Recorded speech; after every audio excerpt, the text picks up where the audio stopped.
পীরজাদা আসিম বিল্লাহ সিদ্দিকী সাহেব আপনাদের খিদমতে এত সময় আলোচনা করছিলেন। তিনি অত্যন্ত গুরুত্বপূর্ণ আলোচনা করছিলেন, আমি এসেও শুনছিলাম। আল্লাহ তাআলার হায়াত কিসমত হকের প্রতি আল্লাহ তাআলাকে কবুল করেন, বলুন আল্লাহুম্মা আমিন। যারা উঠেছেন সালাম মুসাফা করার জন্য, হুজুরের সঙ্গে সালাম মুসাফা হলে আপনারা পাক ও পবিত্র মজলিসে এসে বসে পড়ুন।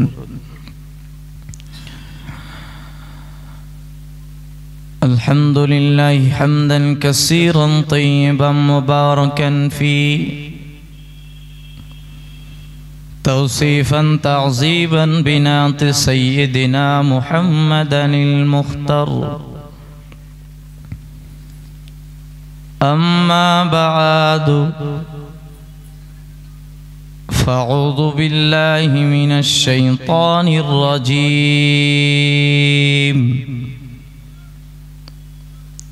بسم الله الرحمن الرحيم.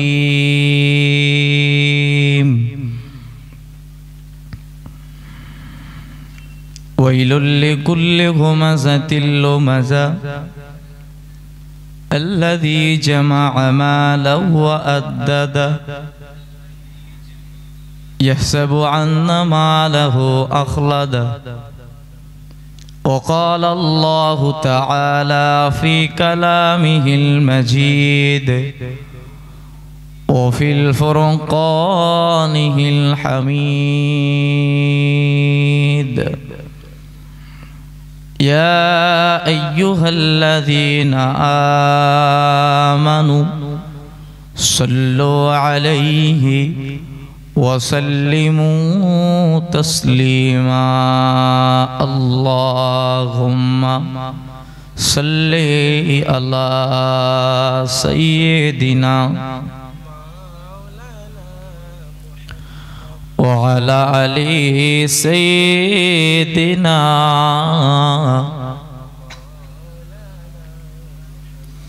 জঙ্গে ওহদ জঙ্গে বদর, জঙ্গে ওহদ জঙ্গে বদর, আরো জঙ্গে কারবালা।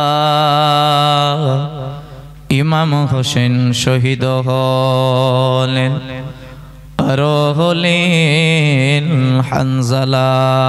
আল্লাহুম্মা সাল্লি আলা সাইয়্যিদিনা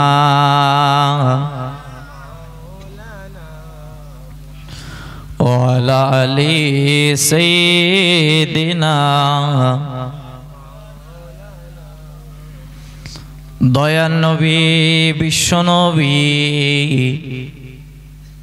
দয়ার নবী বিশ্বনবী রাস্তা দিয়ে হেঁটে যায়। উম্মে জামিল ওই পথে কাটাইনে ওই বিছাই দেয়। আমার আল্লাহ বলেন ওহে জিবরাইল, আমার আল্লাহ বলেন ওহে জিবরাইল, দেরি তুমি করো না। উম্মে জামিল বিছাই কাটা, আমি বিছাই দুই ডানা। আল্লাহুম্মা সাল্লি আলা সাইয়্যিদিনা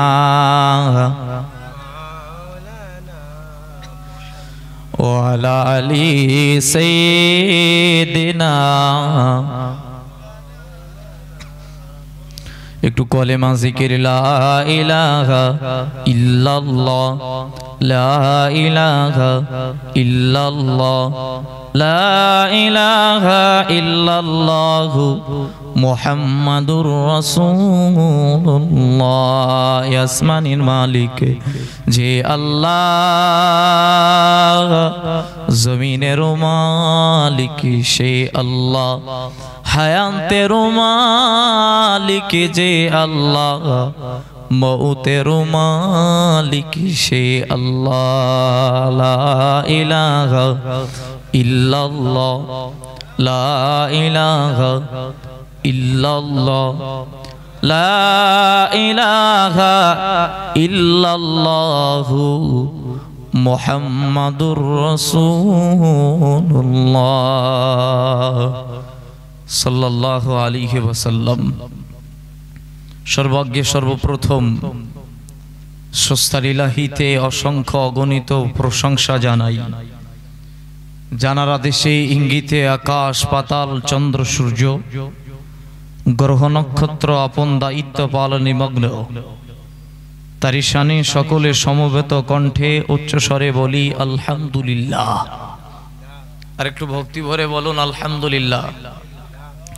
অতঃপর আখিরি জামানার নবী বদরুদ্দুজা শামসুদ্দোহা নবী মুহাম্মদ সাল্লাল্লাহু আলাইহি ওয়াসাল্লামের প্রতি অসংখ্য অগণিত দরুদ ও সালামের নজরানা। ভক্তিশ্রুত কণ্ঠে সকলে বলি সাল্লাল্লাহু আলাইহি ওয়াসাল্লাম।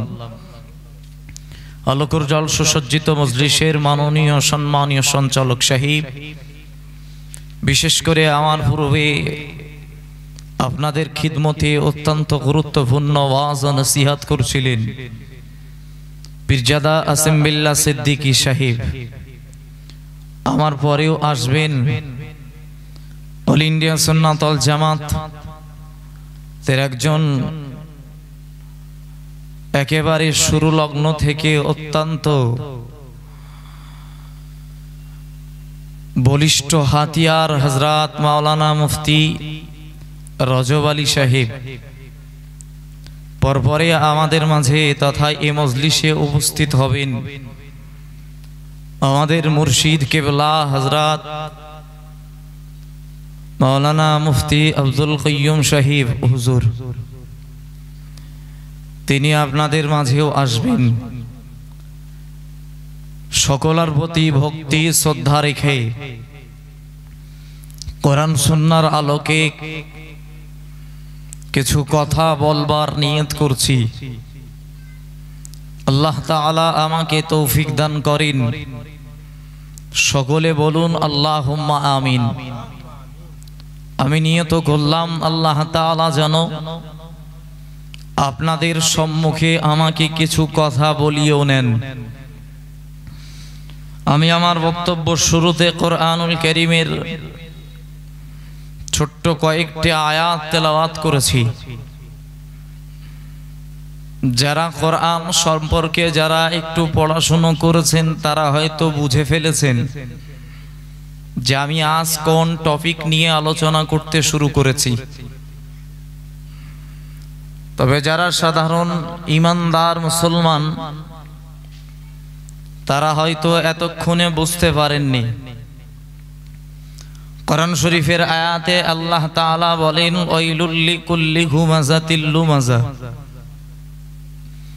কিছু মানুষের সম্মুখে এবং পিছনে রয়েছে দুর্ভোগ। কার কথা? একটু কথা বলতে হবে বাবু। আল্লাহ তাআলা বললেন কিছু মানুষের সামনে এবং পিছনে দুর্ভোগ। তবে কারা তারা? আল্লাহ বললেন আল্লাযী জামাআ মালান ওয়া আদ্দাদা। যারা অর্থ জমাই করে, অর্থ সম্পদ যারা জমা করে। তাহলে আপনার কাছে এই কথাটা বলবার পরপরই আপনাদের মনে মনে হতে পারে আমরাও তো অর্থ জোগাড় করি, তাহলে আমরাও কি ক্ষতিগ্রস্তর ভিতরে, আমরাও কি হতভাগাদের দরভুক্ত হব? না। আল্লাহ তাআলা পরেই বললেন আল্লাযী জামাআ মালান ওয়া আদ্দাদা ইয়াহসাবু আন্না মালাহু আখলাদা কাল্লা লা ইউনবাযান্না ফিল হুতামা। তারা মনে করে ওই অর্থ আর ওই সম্পদ তাদেরকে অমর করে রাখবে, চিরকাল বাঁচিয়ে রাখবে। তাদের আর কোনোদিন মরা লাগবে না, ইন্তেকাল করা লাগবে না। রবের ভয় তাদের জীবন থেকে উধাও হয়ে যায়, মাবুদের ভয় তাদের থেকে সরে যায়। কিসের কারণে? অর্থের কারণে। অন্যত্তরে আমরা যেমন একদিকে অর্থের প্রেমে পড়ে মোহে পড়ে রবকে ভুলে যাই, অপরদিকে আমরা আরেকটা কারণে আমরা রবকে ভুলে যাই, সেটা হলো নারীর ফিতনা। কিসের ফিতনা বাবু? নারীর ফিতনা। ওই নারীর ফিতনার কারণেই আমরা আবার কি হয়ে যাই? ক্ষতিগ্রস্ত দলভুক্ত হয়ে যাই। এজন্য বড় বড় ব্যক্তিরা বলেন তিনটে জিনিসের উপরে কখনো ভরসা করতে নেই: নদীর ধারে বাড়ি, ব্রেকহীন গাড়ি, আর পর্দাহীন নারী। আপনি নদীর ধারে যদি বাড়ি করেন কখন ধসে পড়ে যাবে ওটা কোনো নিশ্চিততা নাই। আবার যখন আপনি ব্রেকহীন গাড়ি চালাবেন, হয় আপনাকে থানায় নিয়ে যাবে, না আপনাকে খানায় নিয়ে যাবে। আর যদি বেপর্দাহীন নারীর পিছনে আপনার জীবনকে শেষ করেন তথা তার মোহে পড়ে যান, তাহলে জীবনের অস্তিত্বগুলো সব মিটে যাবে, কিচ্ছু বলে আর থাকবে না। ভাই আবার আপনাকে ক্লিয়ার করি, পৃথিবীর জমিনে আমরা কিছু কারণে পথভ্রষ্ট হয়ে পড়ি। শয়তান আমাদেরকে দাগা দেয় বিভিন্ন কারণে, বিভিন্ন অ্যাঙ্গেলে। তবে সব থেকে বড় কারণ, আমরা যখন টাকাওয়ালা হয়ে যাই, এই সময় আমরা আমাদের প্রভুকে ভুলে যাই। অথচ মহান আল্লাহ তাআলা নিজেই বলছেন, ওয়াত্তাকুল্লাহ, হে বান্দা বান্দি, আমি রব, আমাকে তোমরা ভয় করো। ইন্নাল্লাহা খাবীরুম বিমা তা'মালুন, বান্দা বান্দি মনে রাখো আমি আল্লাহ তোমাদের সম্পর্কে জ্ঞাত, জানি। মন খুলে বলুন না সুবহানাল্লাহ। তাহলে একদিকে আল্লাহ তাআলা বলেন, বান্দা বান্দি তোমার জীবনের সব কিছু আমি আল্লাহ জানি। অপরদিকে আল্লাহ তাআলা বললেন কিছু মানুষ তারা ক্ষতিগ্রস্ত, তারা তাদের সামনে আর পিছনে ক্ষতিগ্রস্তর স্টাম্প। তবে আল্লাহ এখানে শেষ করেননি, বলেছেন হুতামা নামক জাহান্নামে তাদেরকে নিক্ষেপ করা হবে। ব্যাখ্যায় আমি যাব না। তবে আমরা যদি অর্থ আর সম্পদের লালসায় পড়ে আমরা নিজের জীবনকে খাই করি, নিশ্চিতভাবে মনে করবেন আমরা এহকালও খাই করলাম, পরকালও খাই করলাম।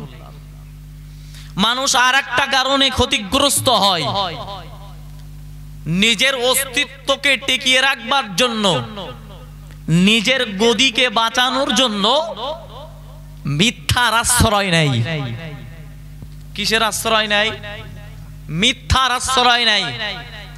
তথা এখন উদাহরণস্বরূপ বলা যেতে পারে, এই আলেম ওলামাদের ভিতর দিয়ে আপনারা দেখতে পাচ্ছেন কিছু আলেম নিঃস্বার্থভাবে দ্বীনের জন্য কাজ করছে, কিছু কিছু আলেম যারা স্বার্থ সিদ্ধি অন্বেষণের জন্য তারা বিভিন্ন সময় বিভিন্ন ফতোয়া পাল্টে দিতেও কুণ্ঠাবোধ করে না। তাহলে একদিকে তারা ক্ষতিগ্রস্ত হচ্ছে অর্থের জন্য, অপরদিকে তাদের অস্তিত্বকে বাঁচানোর জন্য, তাদের গদিকে বাঁচানোর জন্য তারা এভাবে নিজের জীবনকে ক্ষতিগ্রস্তর ভিতরে ফেলছে। তবে আল্লাহ বান্দাদেরকে স্মরণ করিয়ে দিলেন, বান্দা পৃথিবীতে বলো মুসা আলাইহিস সালামের জামানায় ফেরাউনের আবির্ভাব হয়েছিল। আল্লাহ বান্দাকে কোরআনুল কারীমের ভিতরে জানিয়ে দিলেন, বান্দা মনে রাখো নবী ইব্রাহিম আলাইহিস সালাতু ওয়াস সালামের জামানায় বলো নমরুদকে আল্লাহ অনেক অর্থ দিয়েছিল, এরপরেও তারা ধ্বংস হয়েছে না হয়নি? তবে একটা টাইম গিয়েছে ফেরাউনের কোনো অস্তিত্ব ছিল না বাবু, বলকে ছিল, বলকে বাড়ি, ফেরাউনের বাড়ি বলকে ছিল। বলক দেশ থেকে সফর করে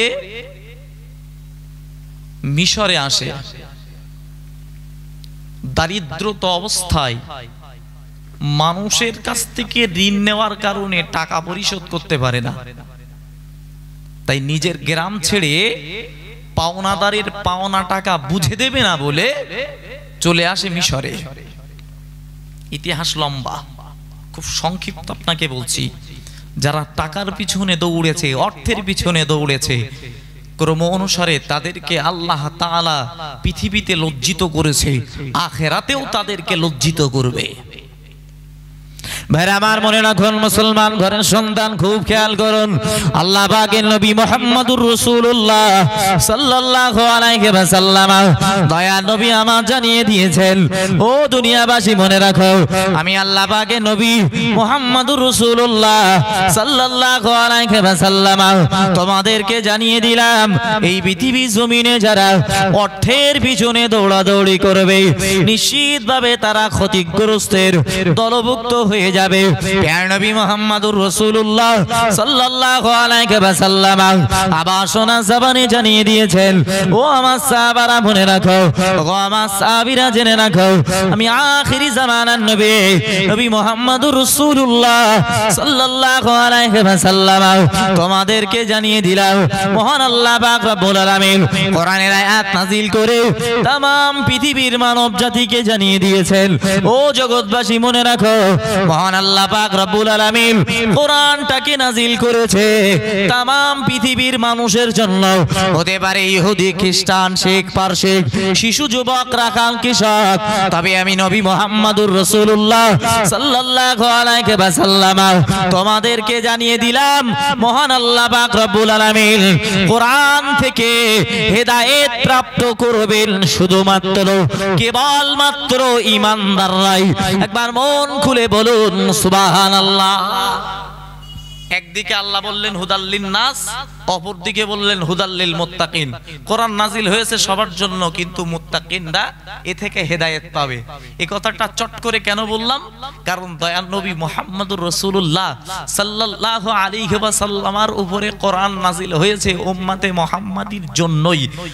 এটা গাইড বুক হিসাবে আপনি কিভাবে চলবেন, আপনার জীবনের রাহ তথা পথ প্রদর্শক, আপনি কিভাবে আপনার সময়টাকে অতিবাহিত করবেন, জন্ম থেকে মৃত্যু পর্যন্ত প্রতিটা পদক্ষেপে রয়েছে সব সমস্যার সমাধান পবিত্র কোরআন শরীফের ভিতরে। মন খুলে বলুন সুবহানাল্লাহ।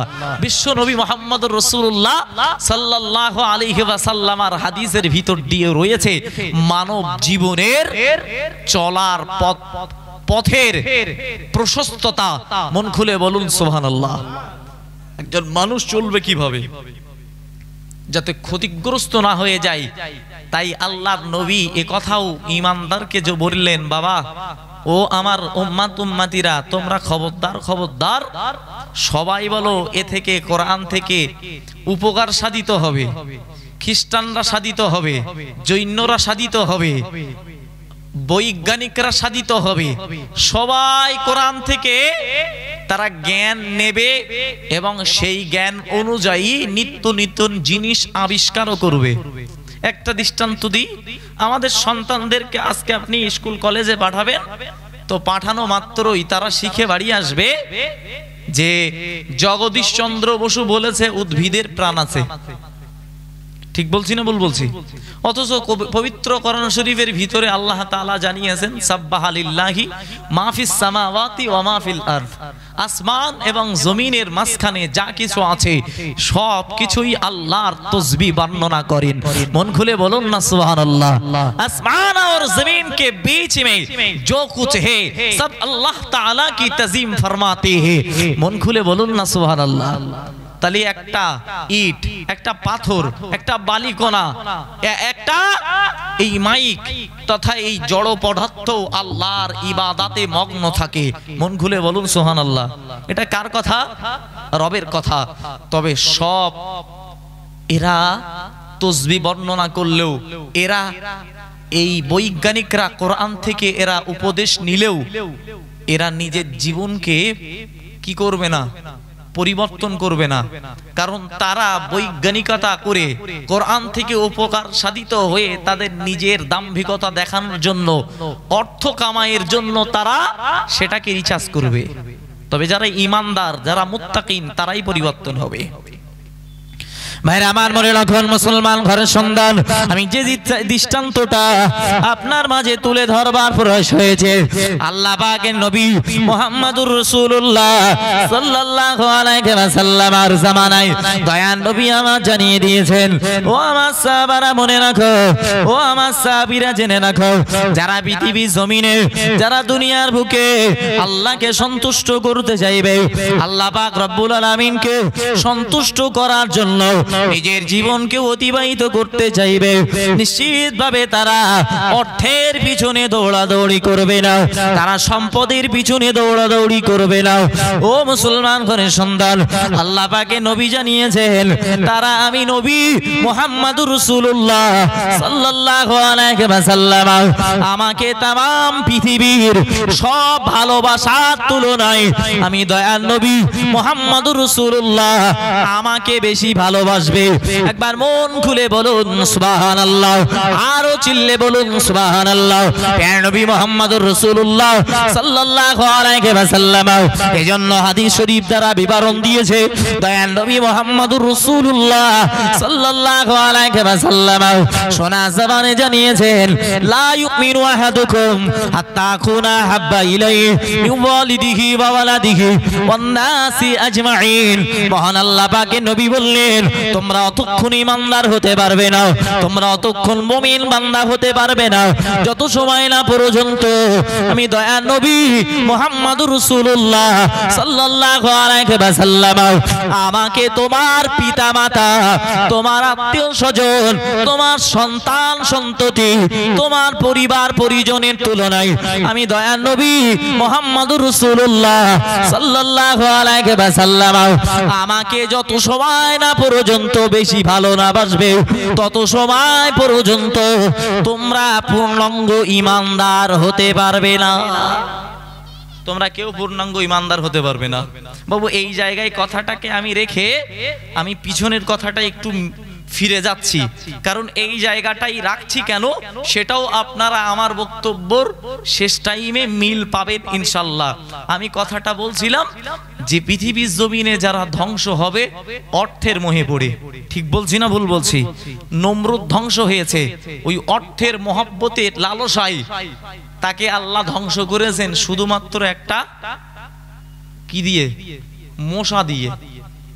ফেরাউনকে আল্লাহ প্রাথমিক অবস্থায় তার জীবন রেখা ছিল অত্যন্ত গরিবী হালাতে, দুর্বল, মানুষের কাছ থেকে অনেক ঋণ করেন, অনেক ঋণ পরিশোধ করতে পারেন না, ভয়ে ভীত সন্ত্রস্ত অবস্থায় ওই টাকা না দেওয়ার কারণে বলক থেকে মিশরে রাতের বেলা চুরি চুরি করে পাড়ি দেয়।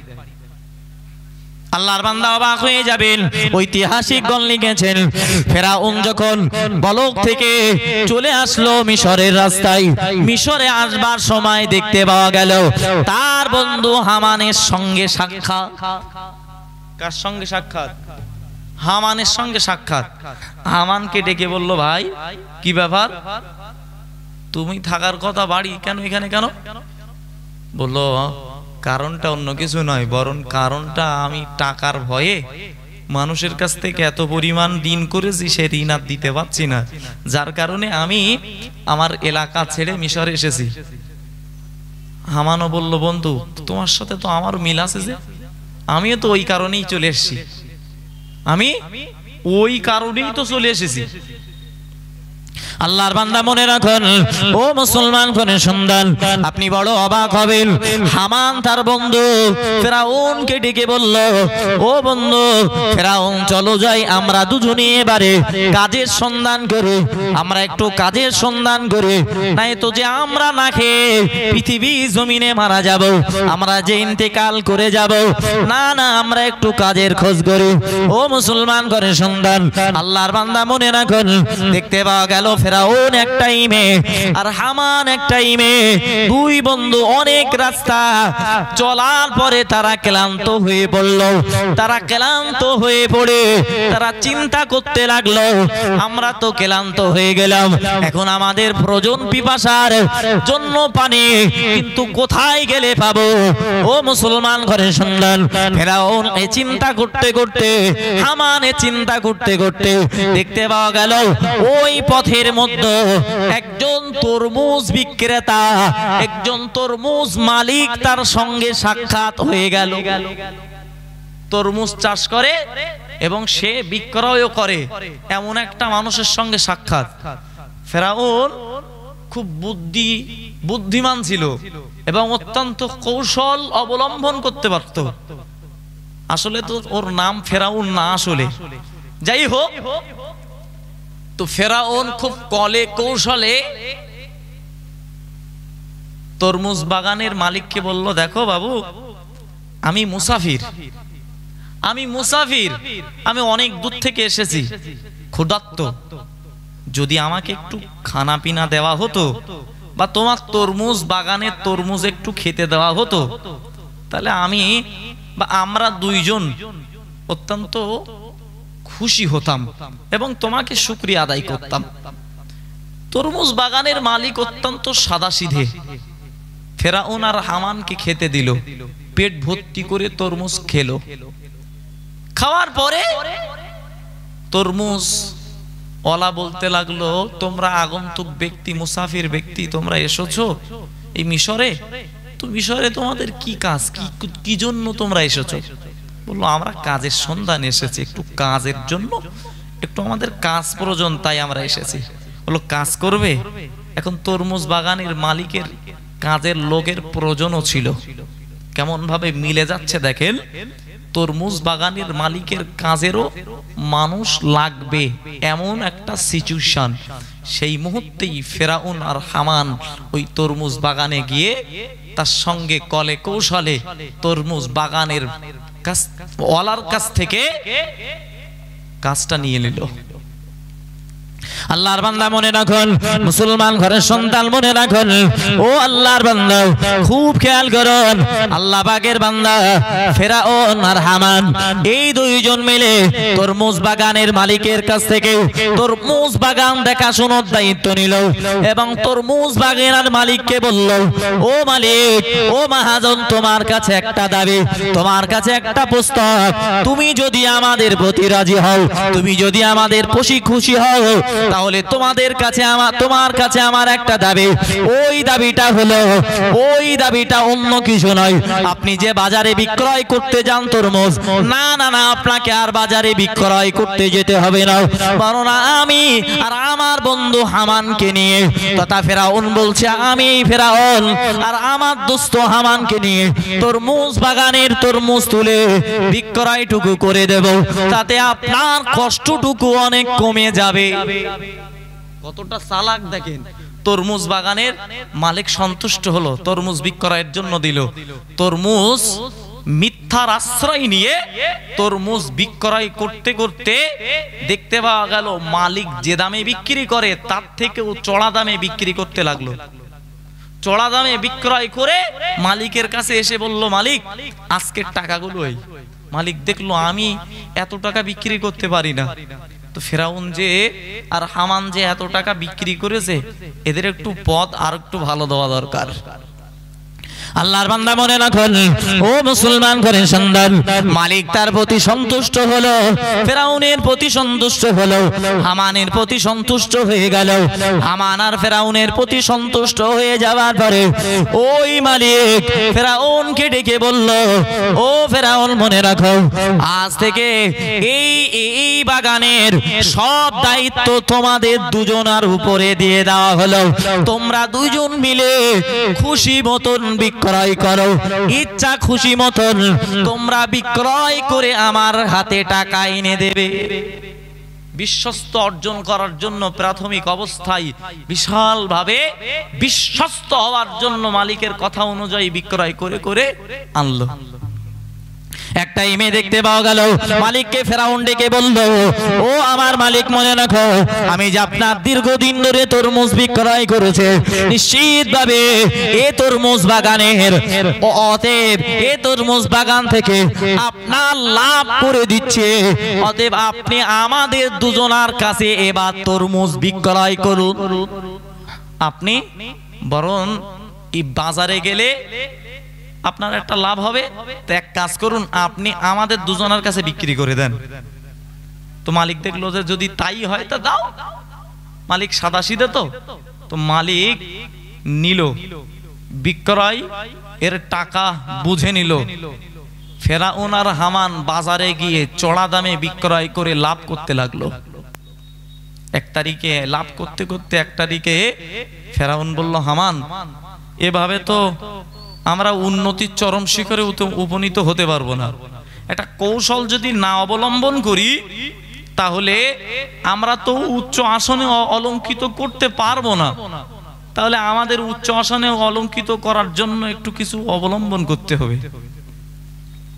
আল্লাহর বান্দা মনে রাখুন, ও মুসলমান ঘরের সন্তান, আপনি বড় অবাক হবেন। আর ওই পিরিয়ডে মিশরের রাজা একটা হ্যাম্বিল ছাপিয়ে দিল, তথা ওই জামানার তার রাজ দরবার থেকে ঘোষণা দিয়ে দেওয়া হলো, আমাদের কবরস্থানের একজন দারোয়ান লাগবে। ওই দারোয়ানটা রাত দিন পাহারা দেবে, তার জন্য একটা টাকা নিযুক্ত করা হবে। ফেরাউনের কাছে এই সংবাদ পৌঁছে গেল। ফেরাউন আর দেরি করল না, হামান বন্ধুকে ডেকে বলল, ও হামান বন্ধু, না না, তরমুজ বাগানে আর চাকরি করব না, চলো যাই, আমি আর তুমি চলে যাই, ওই রাজ দরবার থেকে ঘোষণা আসাও, আমরা কবরস্থানের দারোয়ান হব। রাজ দরবার থেকে, ওটা সরকারি চাকরি। আসলে ও সরকারি চাকরি করতে করতে একটা বেতন বাড়বে, আর এর তো আজকে আছে, কালকে ফসল ভালো না হলে আমরা পুরো বিপদে পড়ে যাব, আর ও তো পার্মানেন্ট হয়ে যাব, অতএব আর দেরি করা যাবে না। হামান বন্ধু বলল, ও বন্ধু, না না, তোমাকে যাওয়া লাগবে না, তুমি বরং এই রাজা মশার কাছ থেকে তুমি এটাকে পাবেন না, তথা এই কবরস্থানের দায়িত্বটা পাবে না। ও আল্লাহর বান্দা মনে রাখুন, মুসলমান ঘরের সন্তান, খুব খেয়াল করুন। আল্লাহ পাকের বান্দা ফেরাউন এবারে হামান বন্ধুকে বলল, না না, তুমি তাহলে তরমুজ বাগানে থাকো, আমি রাজ দরবারে চলে গেলাম। রাজ দরবারে চলে গেল, রাজা মশার কাছাকাছি হয়ে গেল। ফেরাউন বললেন, আমি মুসাফির, আমি যখন মুসাফির, আমি অনেক দূর থেকে আপনাদের এখানে এসেছি, আপনার একটা ঘোষণা শুনেছি, আপনি নাকি কবরস্থানের একটা দারোয়ান নিযুক্ত করবেন। অতএব ওই দারোয়ানটা আমি ফেরাউন, আমাকে যদি দায়িত্ব দেওয়া হয়, নিশ্চিতভাবে আমি আপনার কাছে চিরকৃতজ্ঞ থাকব, আমি আপনার কাছে কৃতজ্ঞর শিকার হয়ে থাকব, আপনি আমাকে চাকরিটা দিয়ে দেন। ও মুসলমান ঘরের সন্তান, ওই জামানার তৎকালীন জামানার বাদশা অত্যন্ত সাদা মাঠা মানুষ ছিল। উনি দেখলেন, না না না, ফেরাউন যেটা বলছে এটা হয়তো সঠিক বলছে, তার দুর্বলতার কারণে, তার অসহায় কারণে তিনি যখন অন্য দেশ থেকে আমাদের কাছে এসেছে, নিশ্চিতভাবে তার একটা পরীক্ষা নেওয়া হবে, তার সাহসিকতার পরীক্ষা নিয়ে তাকেই তো দেওয়া হবে কবরস্থানের দারোয়ানের দায়িত্ব। ও মুসলমান ঘরের সন্তান, আপনি বড় অবাক হবেন। তার সাহসিকতার পরিচয় নেওয়া হলো, দেখতে পাওয়া গেল ফেরাউন তাতে সাকসেস হয়ে গেল। ফেরাউনকে দায়িত্ব দিয়ে দেওয়া হলো ওই কবরস্থানের তথা মিশরের কবরস্থানের একটা দারোয়ান। দায়িত্ব পেয়ে গেল। দায়িত্ব পেয়ে যাওয়ার পরই এরপরে দীর্ঘদিন দায়িত্ব পালন করতে করতে হঠাৎ করে একদিন রজনীতে কিছু মানুষ জানাজা নামাজ দিয়ে হাজির হয়েছে, আর গেটটা লাগিয়ে দিয়েছে। গেটটা লাগিয়ে দেওয়ার পরে বলছে, যত সময় না পর্যন্ত তোমরা কিছু না দেবে তত সময় পর্যন্ত দরজা খুলবে না। বললো, কেন? তোমরা কি শুনুনি রাজামশাই নতুন নিয়ম চালু করেছে, এই কবরস্থানে মাটি দেওয়ার জন্য একটা করে দিনার লাগবে, তোমরা কি জানো না? এখন এই চালাকি করে মিশরের মানুষের কাছ থেকে টাকা লুটতে শুরু করলো। ওদিন থেকে শুরু হয়ে গেল মিশরের মানুষের কাছ থেকে টাকা লুটার ধান্দা। এই টাকা লুটতে লুটতে লুটতে লুটতে সময় আসলো একটা ওই করোনার মতন ডায়রিয়ার মতো রোগ, যে রোগ আসবার কারণে মানুষ একেবারে বিশাল ভাবে মরতে লাগলো। ফেরাউন দেখলো বিশাল ভাবে মরতে যখন এই একটা সুযোগ, দামটা একটু বাড়িয়ে দেই, বলল 2 করে দেরাম লাগবে, না তো কবরস্থানে আর মাটি দেওয়া যাবে না, এত যে ভিড় করছো দেওয়া যাবে না। আল্লাহর বান্দা মনে রাখুন, তৎকালীন জামানার মানুষেরা ফেরাউনের কথা বিশ্বাস করে নিল। ফেরাউনের কথা বিশ্বাস করে নিয়ে বলল, ঠিক আছে আমরা দুটো করে দেরাম দেব, আপনি বরং আমাদের একটু কাজের সুযোগ করে দেন, আমাদের মানুষগুলোকে দাফন করার সুযোগ করে দেন। ও মুসলমান ঘরের সন্তান, আপনি বড় অবাক হবেন, এভাবে মানুষের কাছ থেকে অর্থ লুটতে লুটতে লুটতে লুটতে অনেক অর্থের মালিকানা হয়ে গেল। এক পর্যায়ে রাজা মশার দরবারে, রাজ দরবারে গিয়ে ওই অর্থ আর সম্পদ নিয়ে হাজির হলো। ও রাজা মশাই, একটা কথা বলবো, যদি আপনি না রাগ করেন, যদি আপনি আমাকে যদি কোনো প্রকার শাস্তি না দেন, নিশ্চিতভাবে আপনার কাছে আমি খুলে বলবো। রাজা মশাই বলল, ফেরাউন তোমাকে দায়িত্ব দিয়েছিলাম, কি তুমি ভুল করেছো, তার জন্য আমার কাছে ক্ষমা চাইছো। রাজা মশার দরবারে ফেরাউন বলল, আমি তেমন ভুল করিনি, আমি আপনার বিনা অনুমতিতে আপনার নাম করে আপনার এই প্রজাদের কাছ থেকে, আপনার এলাকার মানুষদের কাছ থেকে কখনো 1 টাকা তথা কখনো 1টা দিরাম, কখনো 2 দিরাম করে নিয়েছে। এত পরিমাণ টাকা হয়েছে, না না না, এ টাকা আমার খাওয়ার জন্য নেইনি, বরং এই টাকাটা আপনার সাধারণ প্রজাদের জন্য বিলিয়ে দেওয়ার জন্য আমি সব অর্থ সম্পদ নিয়ে এসেছি।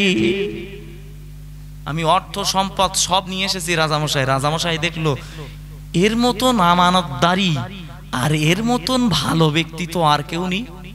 কি সর্বনাশ, এর মতন সাচ্চা মানুষ আর আচ্ছা মানুষ আর মনে হয় পৃথিবীতে খুঁজে পাওয়া যাবে না। মুসলমান ঘরের সন্তান, আল্লাহর বান্দা, রাজামশাই খুব খুশি হলো। তুমি যে কাজটা করেছো খুব ভালো কাজ করেছো, চূড়ান্ত কাজ করেছো। অতএব চূড়ান্ত যখন কাজ করেছো, টেনশনের দরকার নেই। আমি প্রজাদেরকে বলছি তারা আসবে, তুমি তাদেরকে তোমার নিজ হাতেই তোমার অর্থগুলো দেবে। প্রজাদের ডাকলেন, ডাকার পরে প্রজারা আসলো। এবারে বক্তব্য শুরু করে দিল ফেরাউন, দেখো তোমাদের কাছ থেকে আমি যে অর্থগুলো নিয়েছিলাম, টাকাগুলো নিয়েছিলাম, এই রাজদরবারের রাজার কাছ থেকে আমি অনুমতি নিইনি, আমি একবার অনুমতি নিইনি, মিথ্যার আশ্রয় নিয়েছিলাম। তবে তোমাদের অর্থগুলোকে আমি ধ্বংস করিনি, ক্ষতিগ্রস্ত করিনি। তোমাদের অর্থগুলো এই, এখন তোমাদেরকে আমি এগুলো ফেরত দিতে চাই। যারা দুর্বল, যারা অসহায়, যারা রোগগ্রস্ত, তাদেরকে আমি দিতে চাই। মানুষ দেখলো এর মতন ফারিস্তা আর তো কেউ নেই, এর মতো সৎ মানুষ আর তো কেউ নেই। কি সর্বনাশ, মানুষ একেবারে মাথার তাজ মনে করে নিল। ভাইরা আমার মনে রাখুন, ও মুসলমান ঘরের সন্তান, আল্লাহর বান্দা মনে রাখুন, ফেরাউন সবার মাঝে যখন অর্থগুলো বিলিয়ে দিল, টাকা পয়সাগুলো যখন বিলিয়ে দিল, তামাম মানুষের কাছে ফেরাউনের একটা দাম বেড়ে গেল। এবং খুশি খুশি মনে তারপর থেকে মানুষেরা 2 টাকা করে তথা 2টো দিরাম করে ফেরাউনের কাছে দিতে আর কেউ কুণ্ঠাবোধ করে না। এরপর থেকে আর কেউ কুণ্ঠাবোধ করে না। কেউ বা কখনো বেশি দেয়, তো কেউ বা কম দেয়, দিয়ে ফেরাউনের অনেক টাকা দেয়, যে জানে তো এ ব্যক্তি অর্থ সম্পদ নষ্ট করবে না। অতএব এরে যদি দিই, আমাদের গরিব অসহায় ব্যক্তিদের দেবে, মুর্দা ব্যক্তিদের একটু আত্মার কল্যাণ হবে। ঠিক বলছি না ভুল বলছি বাবু? কি মজার কথা, ওই পিরিয়ডেই মারা গেল রাজদরবারের মন্ত্রী। ঠিক এমন একটা পিরিয়ডে ভোট হবে রাজদরবারে। এবারে ভোটের জন্য অ্যাপ্লিকেশন জমা দিতে হবে। আমাদের যেমন ভোটের সময় আগে কি নেয়, কেউ 8 লাখ টাকা, কেউ 10 লাখ টাকা দিয়ে কি নেয় না? আপনারা ভালো জানেন। এরা কি কাজ করবে সেটা পরের কথা, কিন্তু নেতৃত্বটার ফলাতে হবে। এর জন্য 8 লাখ 10 লাখ টাকা আগে দেওয়া যেতেই পারে। ঠিক বলছি না ভুল বলছি? আপনাদের গ্রামে না থাকতে পারে, আমাদের দিকটা আছে।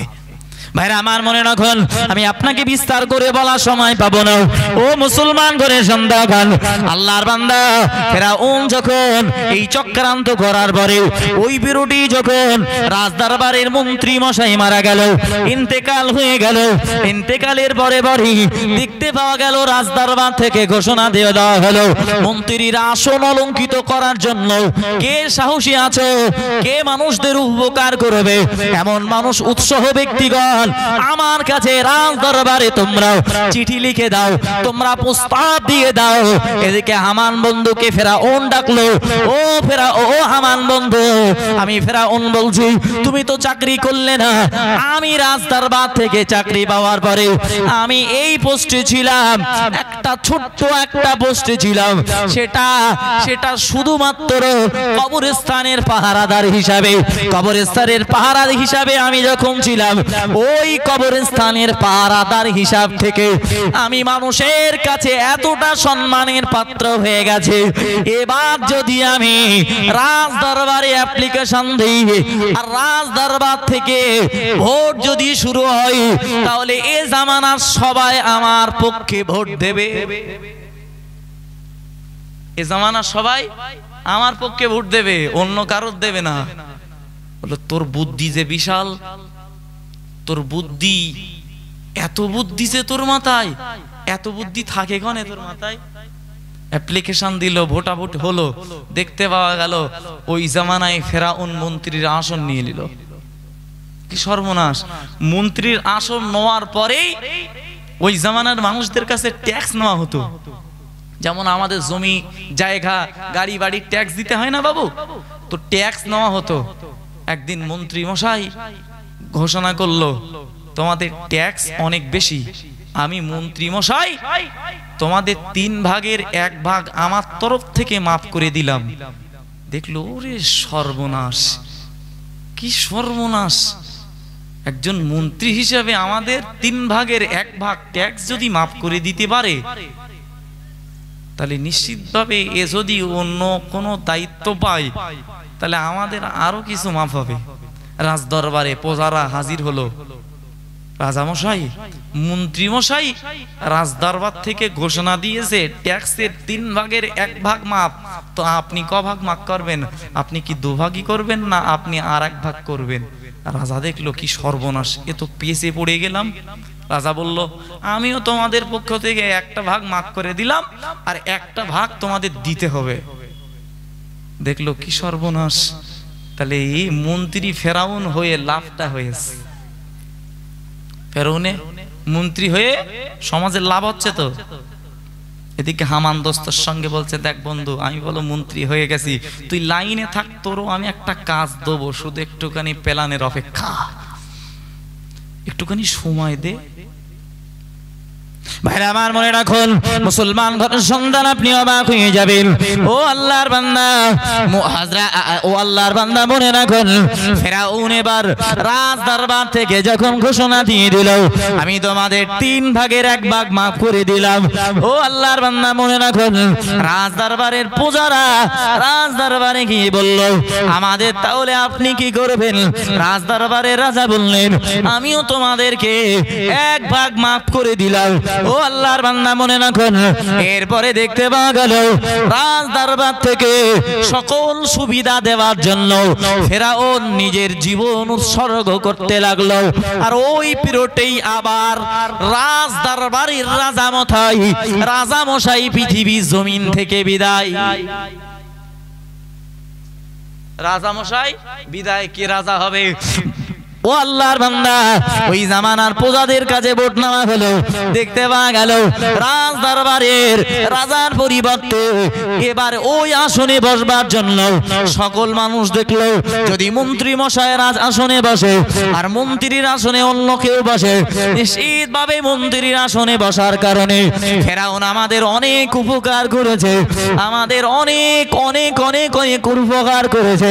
নিশ্চিতভাবে যদি ফেরাউন রাজ দরবারের রাজা হয়, তাহলে হয়তো ট্যাক্স গুলো সব মাফ হয়ে যেতে পারে। না না না, এই ট্যাক্স আমাদের আর দিতে হতে না পারে। না না না, অতএব আমরা সকলে মিলে মন্ত্রীকেই ভোট দিয়ে রাজ দরবারের রাজা করব। দেখতে পাওয়া গেল ওই জামানার মানুষগুলো সব মানুষগুলো ফেরাউনের পক্ষে ভোট দিয়ে রাজ দরবারের রাজা বানিয়ে দিল। এবার রাজ দরবার থেকে ঘোষণা দিল মন্ত্রীর আসন যখন খালি হয়েছে, নিশ্চিতভাবে মন্ত্রীর আসন তো কাকে দেওয়া লাগে? আল্লাহর বান্দা মনে রাখুন, ও মুসলমান ঘরের সন্তান, খুব খেয়াল করুন।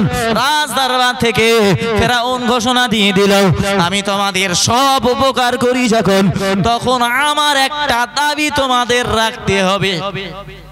আমার একটা দাবি তোমাদের রাখতে হবে। তাহলে কি দাবি? আপনি কি এমন দাবি করতে চাচ্ছেন যেটা আপনি আমাদের কাছে চাচ্ছেন আমরা করব না? আপনি যখন আমাদের জন্য, আমরাও আপনার জন্য। বললো আমার বন্ধু হামান আমার মতোই, আমার মতো সৎ, তারে যদি তোমরা মন্ত্রীর আসনটা দিতে পারো তাহলে দেখবে এই সমাজে আর কেউ গরিব লোক থাকবে না, তোমাদের বিল্ডিং বালাখানা সব সজ্জিত হয়ে যাবে। দেখলো বাহ, ফেরাউন যখন নিজেই বলছে, তার সার্টিফিকেট বন্ধুর জন্য দেখছে, তাহলে বন্ধু হামানকেই করে দেওয়া হোক মন্ত্রী। মন্ত্রী করে দেওয়া হলো, মন্ত্রী করে দেওয়া হলো। মন্ত্রীর আসনে অলংকার করলেন কে? ফেরাউন। ফেরাউন যখন মন্ত্রীর আসনে বসলো, এই হামান যখন বসলো, কাজ করছে, করতে করতে করতে করতে এবার ফেরাউনের একটা ইমে মনে মনে হলো, হারা হামান বন্ধু, তোরে তো মন্ত্রীর আসনে আমি বসালাম, তাহলে একটা কাজ অন্তত তুই আমার জন্য কর, এ সমাজের মানুষ যাতে আমাকে রব বলে মানে, এই কাজটা একটু কর। তোর দায়িত্ব দিলুম, তুই কিভাবে করবি একটু দেখ। তো বললো আমি কি ঘোষণা দেবো? তা হামান বন্ধু বললো, দেখ বন্ধু, তুই আমাকে মন্ত্রীর আসনে দিয়েছিস, তোরে আমি ক্ষতি চাবো না, এটা ভালোর জন্যই বলতেছি, ভালোর জন্যই তোরে বলতেছি, তুই বরং একটুখানি অপেক্ষা কর। তবে তোকে একটা কিছু শখ বলছি, শখ, ওই শখে যদি কাজ করতে পারিস তাহলে তুই কিছু সময়ের ভিতরে রব দাবি করতে পারবি। তবে এক্ষুনি বললি শিক্ষিত মানুষরা মেনে নেবে না। তা হামান বন্ধুকে বলছে, হামান বন্ধু কি কাজ করব, কি কাজ করব তুমি একটু বলে দাও। তাহলে বন্ধু, আগে এই শিক্ষা ব্যবস্থাকে তুলে দিতে হবে, স্কুল পাঠশালা যা আছে এগুলো আগে শেষ করতে হবে। যারা স্কুলে যাবে, যারা তাদেরকে মাইনে দেওয়া হবে না, যারা যাবে না তাদের মাইনে দেওয়া হবে। এই পন্থাটা চালু করো দিন। রাজ দরবার থেকে ঘোষণা দেওয়া হলো, আজকের থেকে যারা স্কুলে যাবে না তাদের মাইনে দেওয়া হবে, আর যারা যাবে তাদের মাইনে দেওয়া হবে না। আচ্ছা বলেন দিলি, কেউ কি এমন মূর্খ আছে, যতই শিক্ষিত হোক, কেউ কি স্কুল করতে যাবে বলে মনে হয়? যাবে? ভাইরা আমার মনে রাখুন, ও মুসলমান ঘরের সন্তান, আপনি অবাক হয়ে যাবেন। রাজ দরবার থেকে ঘোষণা দিয়ে দেওয়া হলো, না না না, আজ থেকে স্কুল কলেজগুলো বন্ধ করে দেওয়া হলো। তবে একেবারে মাফ করলো না, বরং বলল 6 মাস স্কুল বন্ধ আর 6 মাস স্কুল খোলা। শিক্ষার্থীরা দেখলো রাজা মশার মতো এত সুন্দর মানুষ, এত ভালো মানুষ আমরা তো পাবো না, কারণ আমাদের তো স্কুলে না যেতেই হলে বেশি ভালো হয়। স্কুলে না যেতে হলেই তো ভালো হয়। আমাদের সন্তানরা কি স্কুলে যেতে যায়? যেতে চায় না, মেরে ধরে স্কুলে যায়। ঠিক বলছি না ভুল বলছি? আল্লাহর বান্দা মনে রাখুন, ও মুসলমান ঘরের সন্তান, খুব খেয়াল করুন। রাজ দরবার থেকে ঘোষণা দিয়ে দেওয়া হলো 6 মাস স্কুল চলবে আর 6 মাস স্কুল বন্ধ থাকবে। এভাবে দীর্ঘদিন চলতে চলতে 1 তারিখে ফেরাউন ঘোষণা দিয়ে দিল, না না না, স্কুল পাঠশালা চলার দরকার নাই। যারা স্কুলে যাবে, যারা শিক্ষার্থীদের শিক্ষা দেবে, তাদের অর্থ আর সম্পদ দেওয়া হবে না। যারা যাবে না তাদের জন্য ভাতা দেওয়ার ব্যবস্থা করা হবে। ও মুসলমান ঘরের সন্তান, আমি যদি এ যুগেও দাঁড়িয়ে বলি, এ সমাজেও কিছু শিক্ষিত সমাজের বিপক্ষে আছে, আছে না নাই? এই আমার মতন দাড়িওয়ালা পাঞ্জাবিওয়ালা আছে না নাই? একটু কথা বলেন। ও আল্লাহর বান্দা মনে রাখুন, ও মুসলমান ঘরের সন্তান, আমি আপনাকে আরেকটু আগিয়ে নিয়ে যাই।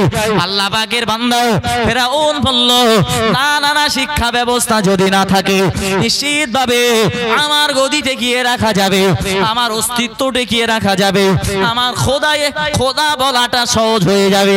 দেখতে পাওয়া গেল একটা টাইম আসলো, সমাজের মাটিতে আর শিক্ষিত মানুষ বলতে নাই। ওই সময়ে ফেরাউন হামানগ্রস্ত বন্ধু কি বলল, ওগো দোস্ত বন্ধু, এবার কি আমি রব বলে দাবি করতে পারে? হামান বন্ধু বলল, তুমি এবার রব বলে দাবি করতে পারো, কারণ সবাই তো এখন মূর্খ রাসূল আলঙ্কিত করেছে। আমাদের সমাজে এরকম ফেরাউন মার্কাল আছে না নেই? আছে না নেই? একটু কথা বলেন। ইসলাম শিক্ষার পক্ষে না বিপক্ষে? পক্ষে। হযরত রাসূল করিম সাল্লাল্লাহু আলাইহি ওয়াসাল্লাম জানিয়েছেন, তালাবুল ইলমি ফরিয়াদাতুন আলা কুল্লি মুসলিম, প্রত্যেকটা নর-নারীর জন্য ইসলামী শিক্ষা করা ফরজ। তবে এই সমাজেও কিছু ফেরাউন মার্কা মানুষ রয়েছে যারা চায় সর্বদাই সর্বক্ষণে অল ইন্ডিয়া সুন্নাতুল জামাতের শিক্ষা আন্দোলনকে মুছে দেওয়ার, তারা চায় শিক্ষা ব্যবস্থাকে মুছে দেওয়ার। নিশ্চিত মনে করতে হবে, এরা যতই মাথায় টুপি আর দাড়ি থাকুক না কেন, মনে করতে হবে এরা ফেরাউন আর হামানের বন্ধু ছাড়া অন্য কিছু নয়। এরা চাই যদি কেরালা মডেল মক্তবের বাচ্চারা আমাদের স্টেজে উঠেই ভুল ধরে, কোরআন পড়তে গিয়ে যদি একেবারে দাঁত ভেঙে ফেলি, তাহলে কেরালা মডেলের বাচ্চারা তো ধরবে। কেরালা মডেলের বিরোধিতা করবা তুমি না? তুমি তো ওই হামান আর ফেরাউনের বন্ধু, খালাতো ভাই, ফুফুতো ভাই। এ জামানায়ও হামান ফেরাউন আছে, ওরা তো নেই? আছে। এ জামানায়ও হামান ফেরাউন এসব আছে, নেই না? আছে। এরা কিছু গদি টাকানোর জন্য, মনে পড়ছে? অস্তিত্ব টাকানোর জন্য, মনে পড়ছে? কোরআন আয়াত পড়েছিলাম, ওয়াইলুল কুল্লি গুমাযাতিল লুমাযা, পড়েছিলাম না? এরা অর্থ লালসাই, সম্পদের লালসাই, নিজের অস্তিত্বকে নষ্ট করতে রাজি, তবে হক কথা এরা বলতে রাজি না। মিথ্যার আশ্রয় নিয়ে সমাজে এরা মিথ্যার জাল বুনতেও বিন্দু পরিমাণ কুণ্ঠাবোধ করে না। তবে একটা গল্প বললে আপনারা ভালো বুঝবেন। এখন মাকড়সা আপনারা সকলে দেখেছেন না দেখেননি? কথা বলে দেখেছেন? মাকড়সা এমন একটা প্রাণী যার কারোর দ্বারস্থ হতে হয় না, কারোর শরণাপন্ন হতে হয় না, নিজে থেকেই নিজে দড়ি বানিয়ে ফেলে। ঠিক বলছি না ভুল বলছি? দড়ি বানিয়ে একটা সুন্দর একটা ঘর করে ফেলে। ওই ঘর করার পরে, সুন্দরভাবে ঘর আঁকবার পরে, মাকড়সা একেবারে মাঝখানে বসে নিজে ভাবে, আমার এ জালের ভিতর দিয়ে, আমার এই ঘরের ভিতর দিয়ে কামান প্রবেশ করতে পারবে না, তার মানে মাছি প্রবেশ করতে পারবে না। আবার মনে করে, আমার এই ঘরের ভিতর দিয়ে কোনো অ্যাটম বোম যদি মারা হয় বা কোনো মিসাইল যদি প্রবেশ করিয়ে দেওয়া হয়, তাহলে ভেদ করতে পারবে না, তার মানে মশা।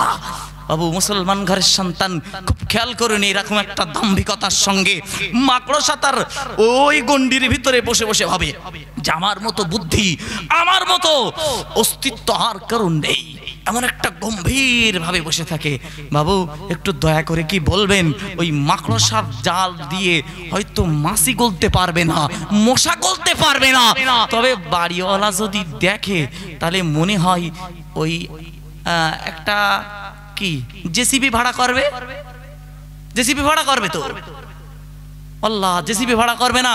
আবার হয়তো রুলার টুলার লাগবে তো নাকি, ঝাঁটা দিয়ে ছোট্ট করে। আবার ঝাঁটা দিয়ে কি জোরে মারা লাগে? শুধু একটু ডলেই দিলে কি হয়? কি শেষ না? এই আজকের জামানায় কিছু দাড়িওয়ালা টুপিওয়ালা স্টেজে গাল ফাঁক করে বলে, এই সেই তোমরা অল ইন্ডিয়া সুন্নাতুল জামাতের সদস্য হইও না, ওদের মাদ্রাসায় ভর্তি করো না, কেরালা মডেল মক্তবি দিও না। এরা গাল ফাঁক করে বলে, আর বিভিন্ন সময় বিভিন্ন ভাবে মিটিং আর সিটিং করে, আর মনে করে আমরা যা বুঝি, আমাদের মতো বুঝবার মতো মানুষ আর কেউ নেই। আসলে এরা বলে মাকড়সার জাল বলার মতো, একটুখানি যে ডলে দিলে ওদের অস্তিত্ব থাকবে না, এটা ওরা বোঝে না। এরা ওটা বোঝে না।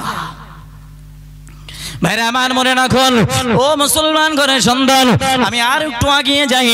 ফেরাউন দেখলো এবার রাজত্ব ফলানোর দাবি। ও আল্লাহর বান্দা, আল্লাহ পাক রব্বুল আলামিন তাকে তো এমন জায়গা থেকে তার অস্তিত্বকে টিকিয়ে রাখবার জন্য তথা মহান আল্লাহ পাক রব্বুল আলামিন তার গরিবী হালাত থেকে সম্পত্তির মালিকানা দিয়েছিল না দেয়নি? দিয়েছিল না দেয়নি? ও আল্লাহর বান্দা, ওই সম্পত্তি সব ধূলিসাৎ হয়েছে, ওই সম্পত্তি সবগুলো ক্ষতিগ্রস্ত হয়েছে। তবে তবে মুসলমান ঘরের সন্তান, আল্লাহর বান্দা মনে রাখুন, ফেরাউন সাধারণ ভাবে কি মারা যায়? লিল্লদে হাবুডুবু খেতে খেতে সুবদে একেবারে গলা ভর্তি পানিতে টলমল টলমল করতে করতে মারা যায়। ঠিক বলছি না ভুল বলছি? আসলে টাকা কি তাকে বাঁচাতে পেরেছে? তার গদি কি তাকে বাঁচাতে পেরেছে? ও আল্লাহর বান্দা, নবী মুসাকে সরিয়ে দেওয়ার জন্য, হককে সরিয়ে দেওয়ার জন্য যেদিন ফেরাউনকে বলা হয়েছিল, ওগো ফেরাউন, এমন একটা শিশু বনী ইসরাঈলে জন্মগ্রহণ করতে চলেছে যে তোমার রাজ দরবারের গদিকে নড়িয়ে দেবে, শত শত শত শত বাচ্চাকে সেদিন জবাই করে দেওয়া হয়েছিল। কিন্তু নবী মুসাকে কি হত্যা করা গিয়েছিল? কার বাড়িতে পালন হয়েছিল? একটু কথা বলেন, কার বাড়িতে পালন হয়েছিল? যেই পিষে দিয়েছিল, যেই হত্যা করেছিল, তার বাড়িতেই আল্লাহ তাআলা পুষে নিয়েছেন। এবং 1 তারিখে মুসা আলাইহিস সালামের দ্বারাই ফেরাউনের ওই অট্টলিকা, ওই সম্পত্তি, ওই দাম্ভিকতা সবগুলো ধূলিসাৎ করে দিয়েছে। চিল্লে হবে না সুবহানাল্লাহ? আরেকটু মন খুলে বলুন না সুবহানাল্লাহ। আল্লাহর বান্দা মনে রাখুন, আল্লাহ এজন্যই বললেন, ও জগৎবাসী মনে রাখো, পৃথিবী জমিনে যারা সম্পদ করে মনে করে না না আমি সম্পদের মালিক হয়ে গেছি, মানে না না আমার আর কিছুই, এটা যারা মনে করে তাদের দৃষ্টান্ত নেওয়া দরকার ফেরাউনের দৃষ্টান্ত থেকে। ও মুসলমান ঘরের সন্তান, শুধু এখানে শেষ নয়, বরং ফেরাউন এবং হামানের কাছ থেকে এই শিক্ষাটা আমাদের নেওয়া দরকার। তাদের তো আল্লাহ অর্থ দিয়েছিল, সম্পদ দিয়েছিল, তাদের পজিশন দিয়েছিল, এরপরেও তাদের অস্তিত্বগুলো আল্লাহ মাটির সঙ্গে মিশিয়ে দিয়েছে। বরং তাদের অস্তিত্ব মানুষের কাছে দুর্নাম আর বদনাম।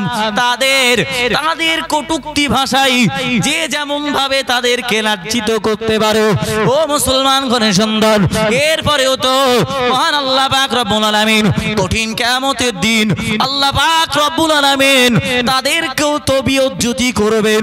ও আল্লাহর বান্দা, শুধু এখানে শেষ নয়, বরং আপনি আবার লক্ষ্য রাখুন, আল্লাহ পাকের নবী ইব্রাহিম আলাইহিস সালাতু ওয়াস সালাম এই পৃথিবীর জমিনে এসেছিল আল্লাহর দ্বীনকে কায়েম করার জন্য, আল্লাহর দ্বীনকে প্রচার করার জন্য, আল্লাহর দ্বীনকে মাটিতে প্রচার প্রসারের জন্য।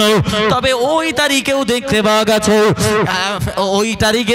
পাওয়া গেছে নমরুদ তার গদি বাঁচানোর জন্য, তার অস্তিত্ব বাঁচানোর জন্য নমরুদ নবী ইব্রাহিম আলাইহিস সালামকে সমাজের মাটি থেকে মুছে দেওয়ার চেষ্টা করেছে, তাকে ক্ষতিগ্রস্ত করার চেষ্টা করেছে। ও জামানায় আল্লাহ নবী জাতির পিতা ইব্রাহিম আলাইহিস সালাতু ওয়াস সালামকে পৃথিবীর জমিন থেকে সরিয়ে দেওয়ার জন্য ওদিন অনেক চক্রান্তর পরে না সফল হয়নি, বরং সাধারণ একটা খোড়া মশার দ্বারাই আল্লাহ পাক রব্বুল আলামিন ওই জামানার সব থেকে বড় কুখ্যাত শয়তানকে ধূলিসাৎ করতে ছেড়ে দেননি।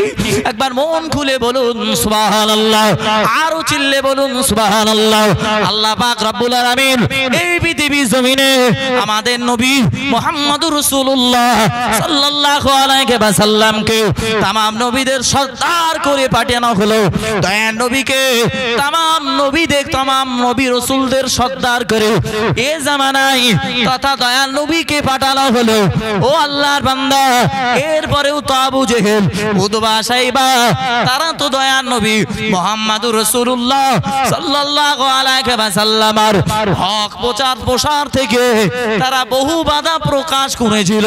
কিন্তু এরপরেও কি তারা বান্দারা ওই বাধাতে কি সাকসেস হয়েছিল না দয়া নবী মুহাম্মদুর রাসূলুল্লাহ সাল্লাল্লাহু আলাইহি ওয়াসাল্লামের পতাকা আল্লাহ পাক রব্বুল আলামিন তার আরশে মহল্লায় উড়িয়ে দিয়েছেন। একবার মন খুলে বলুন সুবহানাল্লাহ, আরো চিল্লে বলুন সুবহানাল্লাহ। তবে পৃথিবীর জমিনে আপনি লিখে রাখুন, যারা অর্থের পিছনে পড়ে রবকে ভুলে যাবে, দয়ার নবী মুহাম্মদুর রাসূলকে ভুলে যাবে, আখিরি জামানার নবীর ভালোবাসা যারা ভুলে যাবে, নিশ্চিতভাবে মনে করতে হবে তারা ফেরাউন আর হামানের নীতি আদর্শ অনুসরণ করেছে। যারা এই পৃথিবীতে যারা সম্পদ আর সম্পত্তি লালসায়, যারা গদি বাঁচানোর লালসায় হক কথাটা উচ্চ স্বরে বলতে পারে না, আপনি লিখে রাখেন ওরা অন্য কারো দোস্ত না, বন্ধু না, ওরা হামান আর ফেরাউনের দোস্ত আর বন্ধু। ও আল্লাহর বান্দা, ও মুসলমান ঘরের সন্তান, আমি আরো একটা দৃষ্টান্ত দেই। আল্লাহ পাকের নবী মুহাম্মদুর রাসূলুল্লাহ সাল্লাল্লাহু আলাইহি ওয়াসাল্লাম দয়ার নবী মুহাম্মদুর রাসূল বললেন, ও আমার সাহাবারা মনে রাখো, ও আমার সাহাবীরা জেনে রাখো, আমি দয়ার নবী মুহাম্মদুর রাসূল বলছি, তোমরা যারা ভালো কাজ করবে তোমাদেরকে শয়তান দাগা দিতে থাকবে, তবে ওই শয়তানের জাল থেকে তোমাদেরকে বাইর হতে হবে। আল্লাহ নিজেই বলেছেন, তোমরা 70 বার শয়তান ধোঁকা দেবে, আমি আল্লাহ আমার কাছে তোরা একবার মাপ চাইবি, মন খুলে তুবু ইলাল্লাহি তাওবাতান নাসুহা, একগ্র চিত্রে আমি আল্লাহ আমার কাছে যদি ভুলের ক্ষমা চাস, আমি আল্লাহ তোর জীবনের গুনাহগুলোকে ক্ষমা করে দেব। মন খুলে বলুন না সুবহানাল্লাহ, আর একটু চিল্লে বলুন না সুবহানাল্লাহ। ভাই, এই শয়তান আমাদের মাঝে আসে না নাই? শয়তান কি একা কাজ করে না শয়তানের চেলাবেলা আছে? অনেক আছে। দয়ার নবী বিশ্ব নবী মুহাম্মদুর রাসূলুল্লাহ সাল্লাল্লাহু আলাইহি সাল্লাম এক তারিখে মসজিদে নববীর পাশ দিয়ে জান্নাতুল বাকির পাশ দিয়ে হেঁটে যাচ্ছেন। হঠাৎ করে রাসূলের কানে চলে আসলো গিটারের আওয়াজ, ঝুমঝুমের আওয়াজ, ঝুমঝুমে গিটারের আওয়াজ। সাহাবারা জিজ্ঞাসা করলো, মদিনা শরীফের সবথেকে বড় কবরস্থান, এই জায়গায় কে গিটারের আওয়াজ বাজায়, কে ঝুমঝুমের আওয়াজ বাজায়? রাসূল বললেন, এটা অন্য কেউ নয়, বরং শয়তান ইবলিস নিজেই বাজাচ্ছে। কে বাজাচ্ছে? শয়তান ইবলিস নিজেই বাজাচ্ছে। নবী মুহাম্মদুর রাসূলকে বললেন সাহাবারা, ইয়া রাসূলুল্লাহ, ইয়া হাবিবাল্লাহ, হুজুর আপনি ওই শয়তান ইবলিসকে আমাদের একটু সামনে আনেন, অন্তত তাকে দেখে আমরা একটু শিক্ষা নিতে পারি, যেন শয়তান ইবলিস কেমন অন্তত দেখে শিক্ষা নিতে পারি, আর এর থেকে যেন দূরে থাকতে পারি, শয়তান ইবলিস থেকে একটু দূরে থাকতে পারি। রাসূল সাহাবাদের এই কথা শুনে রাসূল পাক সাল্লাল্লাহু আলাইহি সাল্লাম বললেন, ঠিক আছে আমি ডাকছি। শয়তান ইবলিসকে ডাকলেন, ও শয়তান ইবলিস একটু সাক্ষাৎ করো, কথা আছে। বিশ্বনবী মুহাম্মদুর রাসূলুল্লাহ সাল্লাল্লাহু আলাইহি সাল্লামের সামনে দাঁড়িয়ে গেল শয়তান ইবলিস। ইয়া রাসূলুল্লাহ, ইয়া হাবিবাল্লাহ, হুজুর কি বলবেন বলেন। রাসূল বললেন, শয়তান ইবলিস বলার আগে আমার সাহাবারা হতবাক হয়ে গেছে, চিন্তিত হয়ে গেছে। সাহাবারা দেখেই শয়তান ইবলিসের রূপ চেহারা দেখে সাহাবারা নিজেরাই হতবাক হয়ে গেছে, চিন্তিত হয়ে পড়েছে। কি সর্বনাশ! শয়তানের মাথায় টুপি পরা। কি পরা? কি পরা? একটু কথা বলে। টুপি পরা, টুপি। শয়তানের হাতে টুপি, জুব্বা পা পর্যন্ত। কোন পর্যন্ত? পা পর্যন্ত জুব্বা, পরনে ধরো লম্বা জামা আছে, হাতে একটা গিটার ঝুমঝুমি, পরনে একটা বেল্ট, বেল্টের ভিতরে অনেকগুলো ছিদ্র। সাহাবারা হতভাগ হয়ে গেল। কি সর্বনাশ! মুমিন মুসলমানরা টুপি পরবে, শয়তান ইবলিস কেন পরবে? এই শয়তান ইবলিস কেন টুপি পরবে? সাহাবারা বললেন, ইয়া রাসূলুল্লাহ, ইয়া হাবিবাল্লাহ, হুজুর আপনি একটু দয়া করে জিজ্ঞাসা করুন, শয়তান ইবলিস কেন টুপি পরলো? শয়তান ইবলিস কেন টুপি পরবে? এটা তো মুমিন মুসলমানরা পরবে, শয়তান ইবলিস পরলো কেন? প্যারে নবী মুহাম্মদুর রাসূলুল্লাহ সাল্লাল্লাহু আলাইহি ওয়াসাল্লাম শয়তান ইবলিসকে বললেন, ও শয়তান ইবলিস, বলো না তুমি মাথায় টুপিটা দিয়েছো কেন? শয়তান ইবলিস বললেন, ইয়া রাসূলুল্লাহ, ইয়া হাবিবাল্লাহ, হুজুর আমি শয়তান ইবলিস বলছি, আমি এই টুপি সাধারণ টুপি না, এটা ঈমানদারদের টুপি না, এটা মুমিন মুসলমানদের টুপি না। এই টুপিটা আমি যে টুপি পরেছি সাধারণ কোন মানুষের মাথায় পরিয়ে দিল ওই মানুষটা দুনিয়ামুখী হয়ে যায়, আল্লাহ ওয়ালা হতে বিমুখী হয়ে যায়, আখিরাত ভুলে যায়, আল্লাহ ওয়ালা হতে ভুলে যায়, দুনিয়ামুখী হয়ে যায়। এই টুপি আমি যারে মাথায় পরিয়ে দেই তার জীবন শেষ, তার অস্তিত্ব শেষ। আমাদের সমাজে মনে করবেন শুধু কি সাধারণ মানুষের মাথায় টুপি পরাচ্ছে শয়তান ইবলিস? আমাদের মতন দাড়িওয়ালা টুপিওয়ালা মোল্লা সাহেব মৌলভী সাহেব এদের মাথায় বলা শয়তান ইবলিস টুপি পরাচ্ছে? নাই তো হক কথা এখানে বলতে গিয়েও, মজলিসে বলতে গিয়েও তারা কুণ্ঠাবোধ করবে কেন? কিসের ভয়? এত কিসের ভয়? তো আখিরাতের ভয় নাই, কবরের ভয় নাই। আল্লাহ কোরআন শরীফের আয়াত নাজিল করে বললেনি, ইদা জাআলুহা লা ইস্তাখিরুনা সাআতাম ওয়া লা ইস্তাকদিমুন। তোর একবার ভয় লাগে না যে আজরাইল যখন অর্ডার পেয়ে যাবে, কে মৌলা সাহেব, কে মুফতি সাহেব, কে হাজী সাহেব, কে গাজী সাহেব, কে দরবেশ সাহেব, কে দরবেশ সাহেব, কে পীর সাহেব, কে পীরের মুরিদ সাহেব, কারোর জন্য অপেক্ষা করবে না? এই বিশ্বাস তোর ভিতরে নেই? এত ভয় কেন? মিথ্যার আশ্রয় এত কেন? হকের পথ থেকে কেন এত দূরে? নিশ্চিতভাবে শয়তান কি পরিয়েছে? টুপি পরিয়েছে। টুপি সাধারণ টুপি না, আমরা যেরাম টুপি পরেছি এরাম টুপি মনে করছেন আপনি? সাধারণ টুপি না, শয়তানের টুপি। আল্লাহর বান্দা মনে রাখুন, ও মুসলমান ঘরে সন্তান, আল্লাহ পাকে নবী মুহাম্মদুর রাসূলুল্লাহ সাল্লাল্লাহু আলাইহি ওয়াসাল্লাম দয়া নবী মুহাম্মদুর রাসূলুল্লাহ শয়তান ইবলিসকে বললেন, ও শয়তান ইবলিস, তুমি তো বললে টুপির ব্যাপারটা, তবে তোমার হাতে ঝুমঝুমিটা কেন? কি জন্য ঝুমঝুমিটা কেন? ওই ঝুমঝুমের কাজটাকে দয়া নবী মুহাম্মদুর রাসূলুল্লাহ সাল্লাল্লাহু আলাইহি ওয়াসাল্লাম কে ডেকে বললেন, ইয়া রাসূলুল্লাহ, ইয়া হাবিবাল্লাহ, হুজুর এই টুপিটা, এই ঝুমঝুমিটা সাধারণ কোনো ঝুমঝুমে নয়, বরং পৃথিবীতে যখন মানুষের ভিতরে কাটাকাটি হয়, মানুষের ভিতরে যখন মারামারি তৈরি হয়ে যায়, মানুষের ভিতরে যখন ঝগড়াঝাটি তৈরি হয়, আমি শয়তান ইবলিস ওই জায়গায় পৌঁছে যাই এবং আমি ঝুমঝুমে বাজাতে শুরু করি। আর আমার ঝুমঝুমে যত ভালো বাজনা বাজে তত ওই মানুষগুলো ঝগড়ায় মনোনিবেশ তত বেশি করে। তত বেশি কি করে? ঝগড়ায় লিপ্ত হয়। প্যার নবী মুহাম্মদুর রাসূলুল্লাহ সাল্লাল্লাহু আলাইহি ওয়াসাল্লাম পরেই বললেন, ও শয়তান ইবলিস, তোমার হাতে ঝুমঝুমের কারণটাও বললে, তবে শয়তান ইবলিস বলো না, তোমার কোমরে বেল্ট রয়েছে, ওই বেল্টের ভিতরে অনেকগুলো ছিদ্র দেখা যায়, ওই ছিদ্রর মানে বা মতলব কি? আল্লাহ নবী মুহাম্মদুর রাসূলুল্লাহ আমাদের নবী, আখিরি জামানার নবী, নবী মুহাম্মদুর রাসূলুল্লাহ সাল্লাল্লাহু আলাইহি ওয়াসাল্লাম জিজ্ঞাসা করলেন, ও শয়তান ইবলিস, ব্যাপারটা একটু বুঝিয়ে বলো। শয়তান ইবলিস বললেন, ইয়া রাসূলুল্লাহ, ইয়া হাবিবাল্লাহ, হুজুর এই বেলটা সাধারণ কোনো বেল নয়, আর এই ছিদ্রগুলো সাধারণ কোনো ছিদ্র নয়, বরং এই ছিদ্রগুলো হলো এক একটা মানুষের ধোঁকা দেওয়ার পন্থা, এক একটা রাস্তা। যে যেভাবে ধোঁকা খাবে তার সেভাবেই ধোঁকা দেওয়া হবে।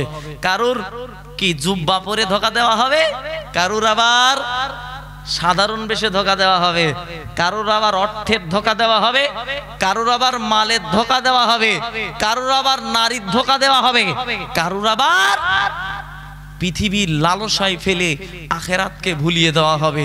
আমি শয়তান এই বহুমুখী ফাঁদ পেতে রেখেছি, যে ধোঁকায় পড়বে আমি কৌশল করে রাখি, সেই ধোঁকা দেওয়ার জন্য এক একটা রাস্তা বানিয়ে রেখেছি।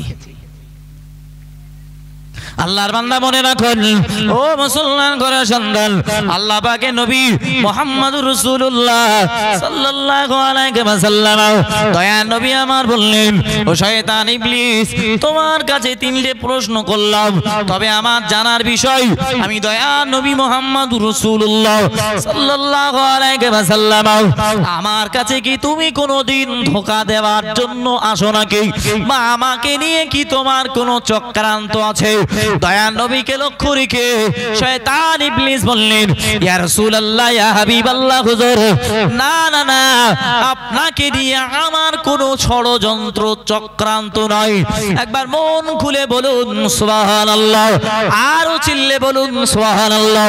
প্রিয় নবী মুহাম্মদুর রাসূলুল্লাহ সাল্লাল্লাহু আলাইহি ওয়াসাল্লাম আবার বললেন, ও শয়তান ইবলিস, আমার সাহাবা হযরত আবু বকর, তাকে কি নিয়ে তোমার কোনো ষড়যন্ত্র আছে নাকি? শয়তান ইবলিস বললেন, ইয়া রাসূলুল্লাহ, ইয়া হাবিবাল্লাহ, হুজুর, আবু বকরকে ইসলাম গ্রহণ করার আগে এবং ইসলাম গ্রহণ করার পরে না না না, আবু বকরের দ্বারা একটা গুনাহ করাতে পারলাম না। একবার মন খুলে বলুন সুবহানাল্লাহ, আরো চিল্লে বলুন সুবহানাল্লাহ। প্রিয় নবী মুহাম্মদুর রাসূলুল্লাহ সাল্লাল্লাহু আলাইহি ওয়াসাল্লাম আবার ডেকে বললেন, ও শয়তান ইবলিস, এবার বলো আমার সাহাবা হযরত ওমর ফারুক, তাকে কি নিয়ে কোনো চক্রান্ত আছে কিনা?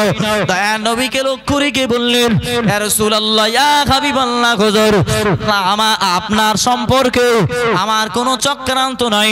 আপনার সাহাবা হযরত আবু বকরকে নিয়েও চক্রান্ত নাই। আবু বকরকে নিয়ে চক্রান্ত দূরের কথা, তার ইসলাম গ্রহণ করার আগে এবং পরে তার দ্বারা ত্রুটি করাতে পারলাম না।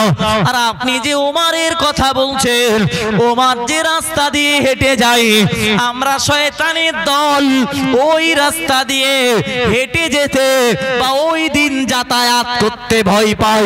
একবার মন খুলে বলুন সুবহানাল্লাহ, আরো চিল্লে বলুন সুবহানাল্লাহ।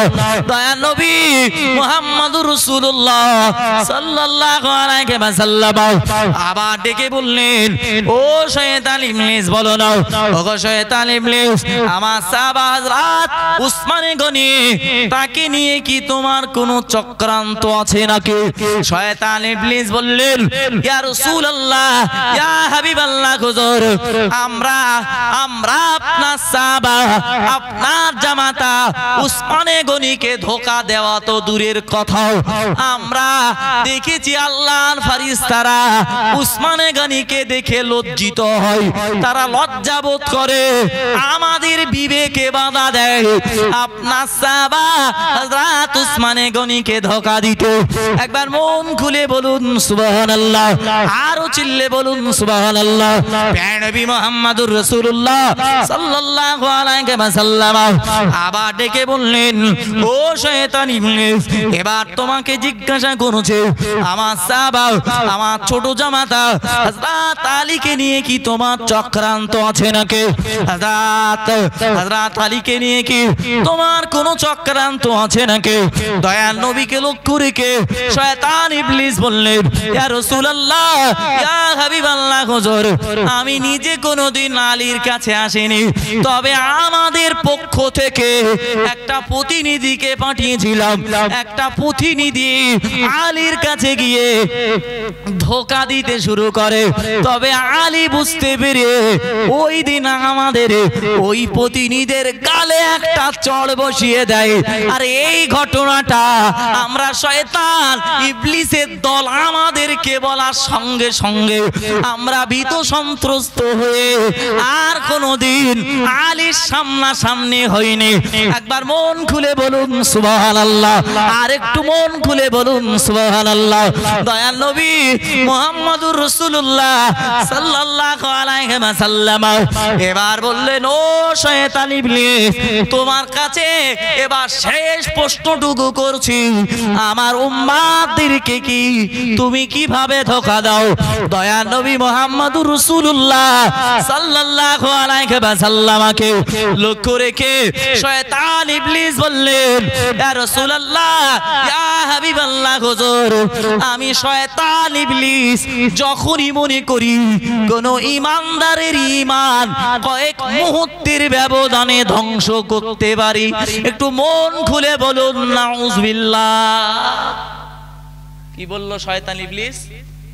কোন সাধারণ মুমিন মুসলমানের তার ঈমানটাকে ধ্বংস করতে সময় কয়েক মুহূর্তের ব্যবধানে তাকে কি বানিয়ে ফেলে? কি বানিয়ে ফেলে? তাকে মুশরিক বানিয়ে ফেলে, তার জীবনের অস্তিত্বকে শেষ করে ফেলে, তার জীবনের লাইফটাকে শেষ করে ফেলে।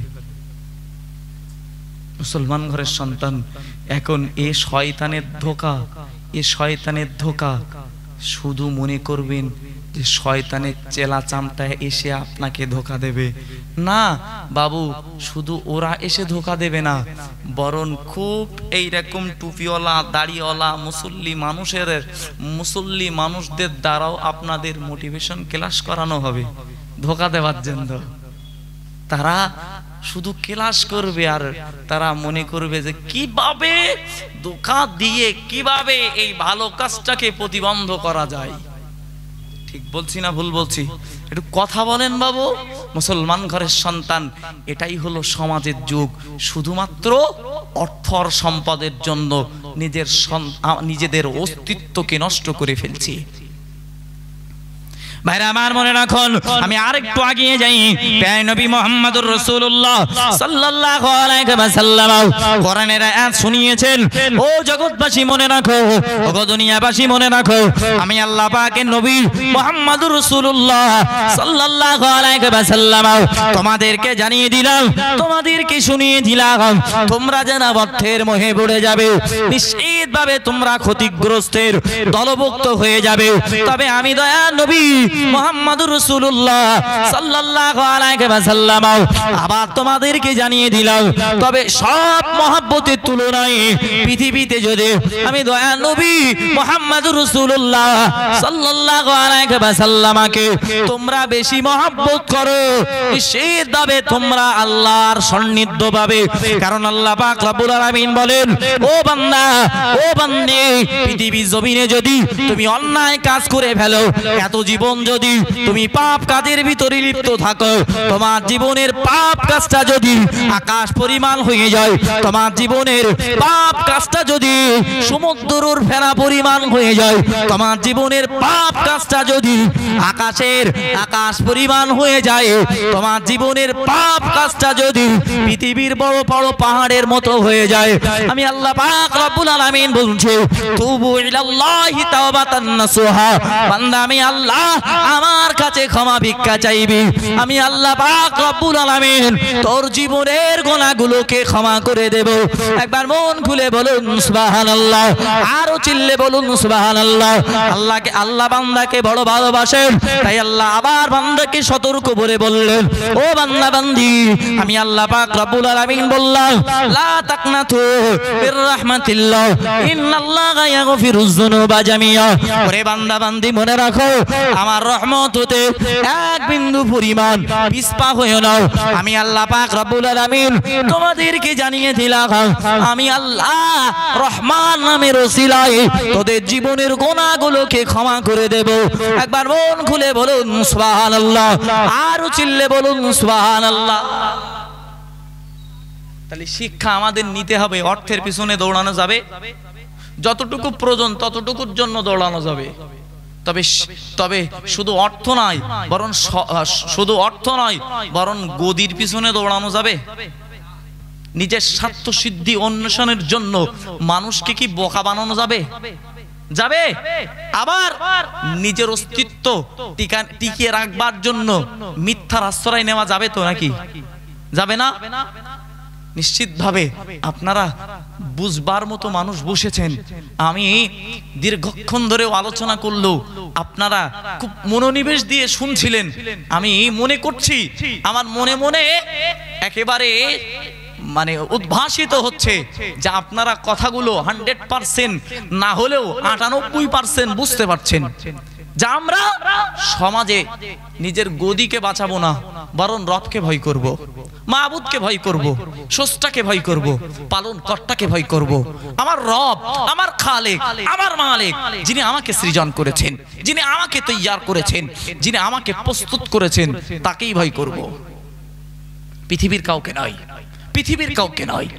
পৃথিবীর যত বড়ই যাই হোক না কেন, পৃথিবীর ভয়, পৃথিবীর চাকচিক্যর মহাব্বতে পড়ে আমাদের অস্তিত্বকে নষ্ট করব না ইনশাআল্লাহ। কারণ আল হাক্কু নূরুন ওয়াল কুফরু বাতিলু ওয়াল কুফরু যুলমুন।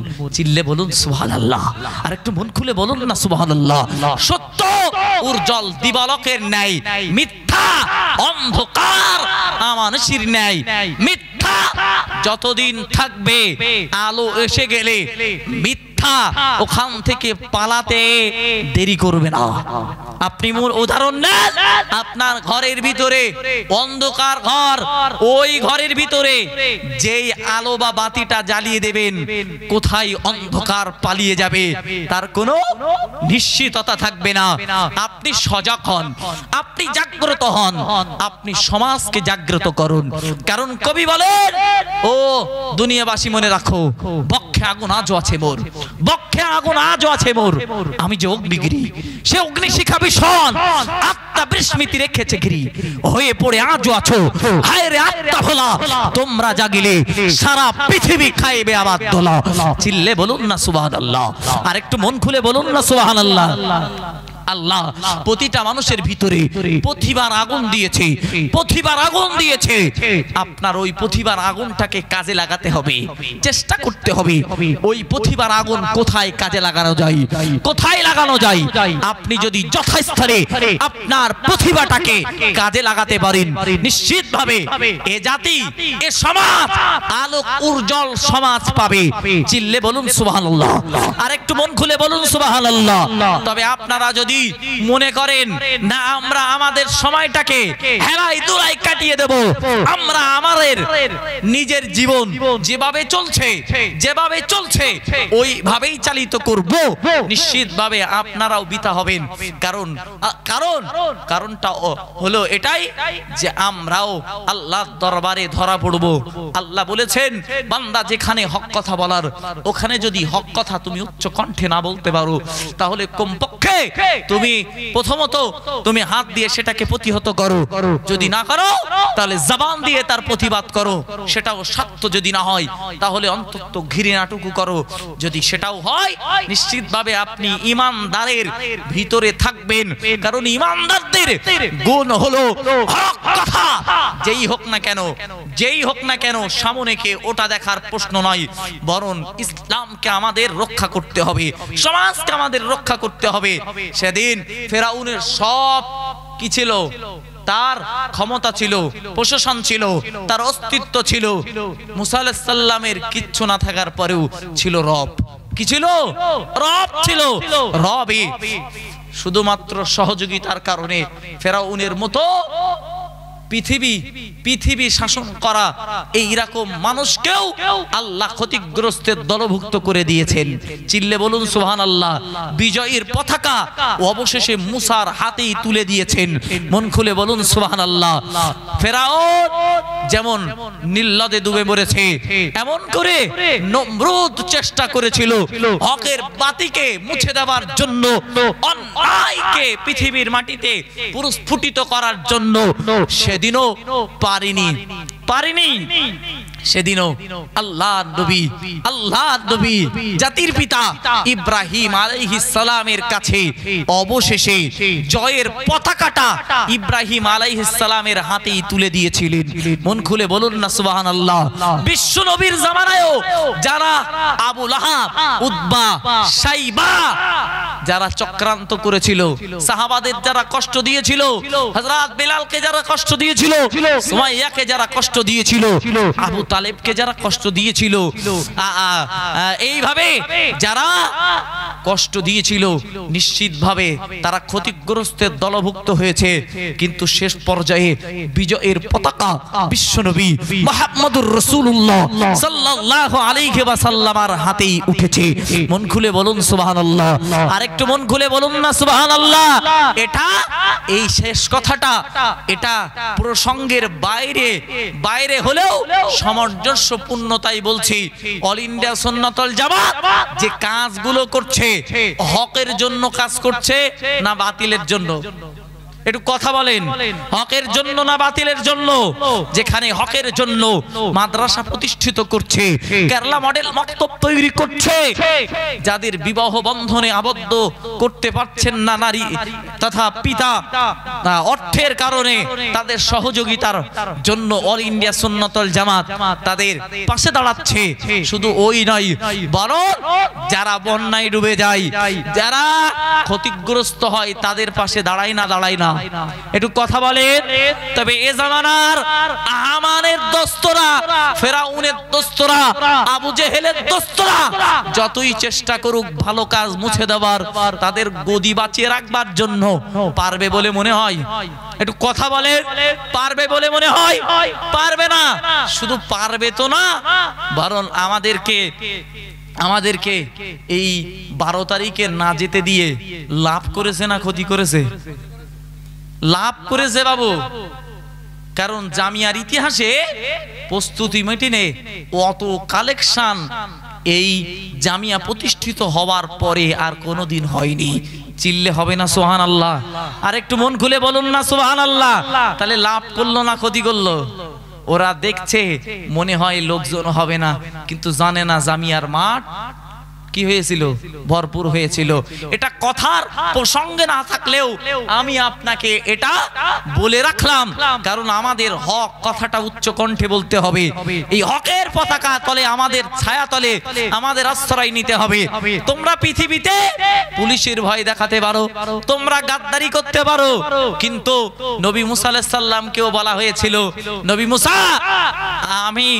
আমি ফেরাউন বলছি, যদি তুমি আমার খোদা বলে না মেনে নাও, তাহলে তোমাকে জেলে বন্দী করে দেওয়া হবে।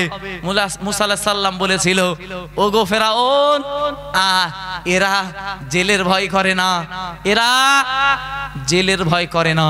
চিল্লে হবে না সুবহানাল্লাহ? আর একটু চিল্লে হবে না সুবহানাল্লাহ? তথা যতই পুলিশ প্রশাসন দ্বারা বন্ধ করে দেওয়া হোক, হকের পতাকা চিরকাল উঠছে, কিয়ামত পর্যন্ত উড়বে ইনশাআল্লাহ। একটু চিল্লে বলুন না ইনশাআল্লাহ? নারী তাকবীর, নারী তাকবীর, অল ইন্ডিয়া সুন্নাতুল জামাত, নারী তাকবীর। আল্লাহ আমাদেরকে কবুল করেন, বলুন আল্লাহুম্মা আমিন। আর একটু মন খুলে বলুন আল্লাহুম্মা আমিন। ভাই, যে কথা বলছিলাম, বলতে বলতে আমি এ পর্যন্ত এসেছি। প্যারা নবী মুহাম্মদুর রাসূলুল্লাহ সাল্লাল্লাহু আলাইহি ওয়াসাল্লাম তিনি জানিয়েছেন যে পৃথিবীতে আল্লাহর কাছে ক্ষমা চাইলে সব ক্ষমা হবে, যাই হোক না কেন। যদি অর্থের মায়ায় পড়ে আল্লাহকে ভুলে যাও, নিশ্চিতভাবে ওটা ছেড়ে দিয়ে আল্লাহ ওয়ালা হয়ে যাও, আল্লাহ ক্ষমা করবেন। এ কথা বলতে বলতে আমি এ পর্যায়ে এসেছি।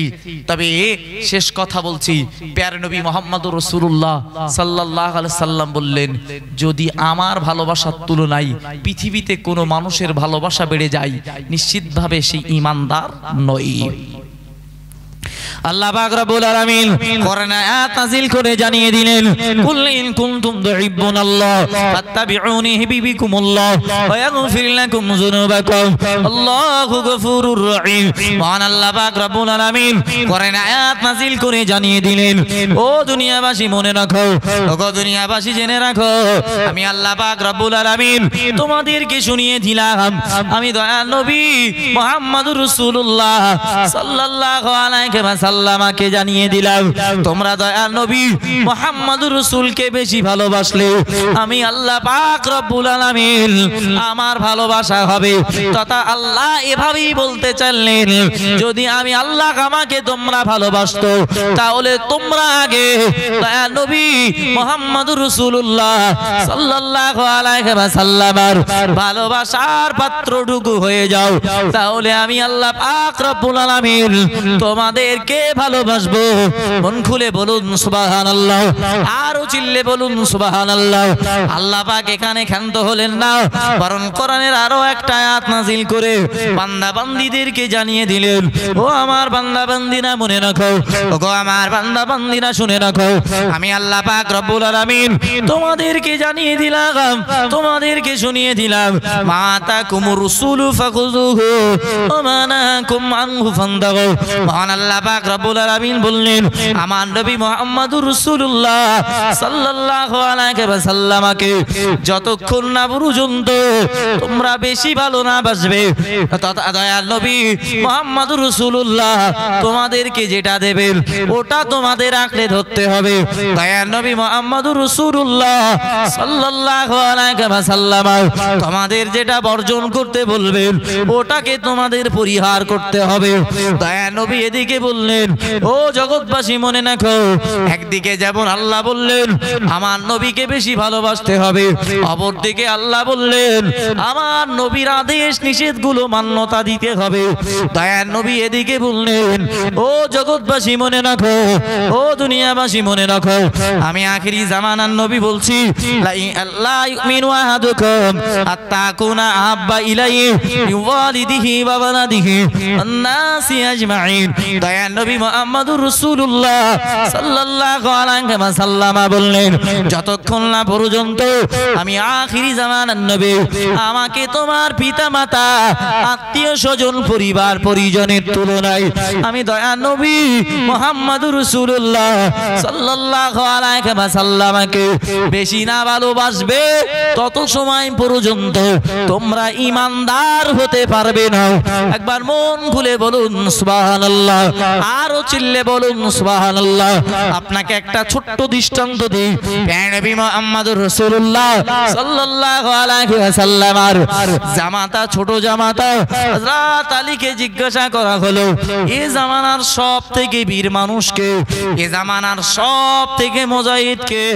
দয়াল নবী মুহাম্মদুর রাসূলুল্লাহ সাল্লাল্লাহু আলাইহি ওয়াসাল্লামের সাহাবা হযরত আলী বললেন, এই জামানার সব থেকে বীর হলো, এই জামানার সব থেকে বীর হলো আল্লাহর নবী সাহাবা হযরত আবু বকর। সাহাবারা হতবাক হয়ে গেল, আবু বকরের মতো এত ঠান্ডা মানুষ, এত ঠান্ডা মানুষ কিভাবে বের হতে পারে? আল্লাহর নবী সাহাবা হযরত আলীকে বললেন, ও আলী মনে রাখো, ও আলী মনে রাখো, আল্লাহর নবী সাহাবা হযরত আবু বকর এত নরম প্রকৃতির, তুমি সব থেকে বড় বীর কেন বলো? ওই সময় আলী বললেন, আমার বয়স তখন 11 বছর, কাবার চতওয়ালে রয়েছে। ওই সময় দেখতে পাওয়া গেল নবী মুহাম্মদুর রাসূলুল্লাহ সাল্লাল্লাহু আলাইহি ওয়াসাল্লামকে লক্ষ্য করে আবু জেহেল দয়াল নবী মুহাম্মদুর রাসূলুল্লাহ সাল্লাল্লাহু আলাইহি ওয়াসাল্লামের উপরে আঘাত করেছে। শুধু আঘাত করেছেন এটাই শেষ নাই, কারণ দয়াল নবী মুহাম্মদুর রাসূলুল্লাহ সাল্লাল্লাহু আলাইহি ওয়াসাল্লামের চোখে আঘাত করেছেন, আর ওই চোখ দিয়ে দয়াল নবীর রক্তগুলো টুপিয়ে পড়ছে। ওই সময় না না না, আমি আলী অত্যন্ত ছোট, আমি যে প্রতিবাদ করব, আমি যে বীরত্ব ফলাবো, না না না, আমার তেমন বয়স ছিল না। তবে আমি দেখেছি ওই টাইমে মক্কার মানুষেরা যখন আবু জেহেল, আবু লাহাব কাবার চতওয়ালে দয়াল নবী মুহাম্মদুর রাসূলুল্লাহ সাল্লাল্লাহু আলাইহি ওয়াসাল্লামের চোখের উপরে যখন আঘাত করা হলো, ওই টাইমে কেউ জানো দয়াল নবীকে সহযোগিতা করছিল না। তবে ওই টাইমে লক্ষ্য করে দেখলাম হযরত আবু বকর দয়াল নবী মুহাম্মদুর রাসূলুল্লাহ সাল্লাল্লাহু আলাইহি ওয়াসাল্লামের সম্মুখে হয়ে আবু জেহেলের বিরুদ্ধে, উতবা সাইবার বিরুদ্ধে দাত্তহীন কণ্ঠে প্রতিবাদ করেছিল। একবার মন খুলে বলুন সুবহানাল্লাহ। আমি আলী শুধু এখানে শেষ নয়, কারণ ওই দিন হযরত আবু বকরকে তারা প্রহার করলো। ওখান থেকে আবু বকরের মা তাকে নিয়ে চলে গেল। আবু বকরের যখন হুঁশ ফিরে আসলো, আল্লাহর নবী মুহাম্মদুর রাসূলুল্লাহ সাল্লাল্লাহু আলাইহি ওয়াসাল্লামের কথাগুলো বারবার জানতে চাইলেন। আমার দয়া নবী মুহাম্মদুর রাসূল কেমন আছে? মাকে বারবার জিজ্ঞাসা করতে লাগলেন। আমি আবু বকর বলছি, আমার নবী বিশ্ব নবী কোথায় রয়েছে? আমার নবী কি সুস্থ রয়েছে? মা বললেন, ও সন্তান তুমি একটু খানা পিনা করে নাও।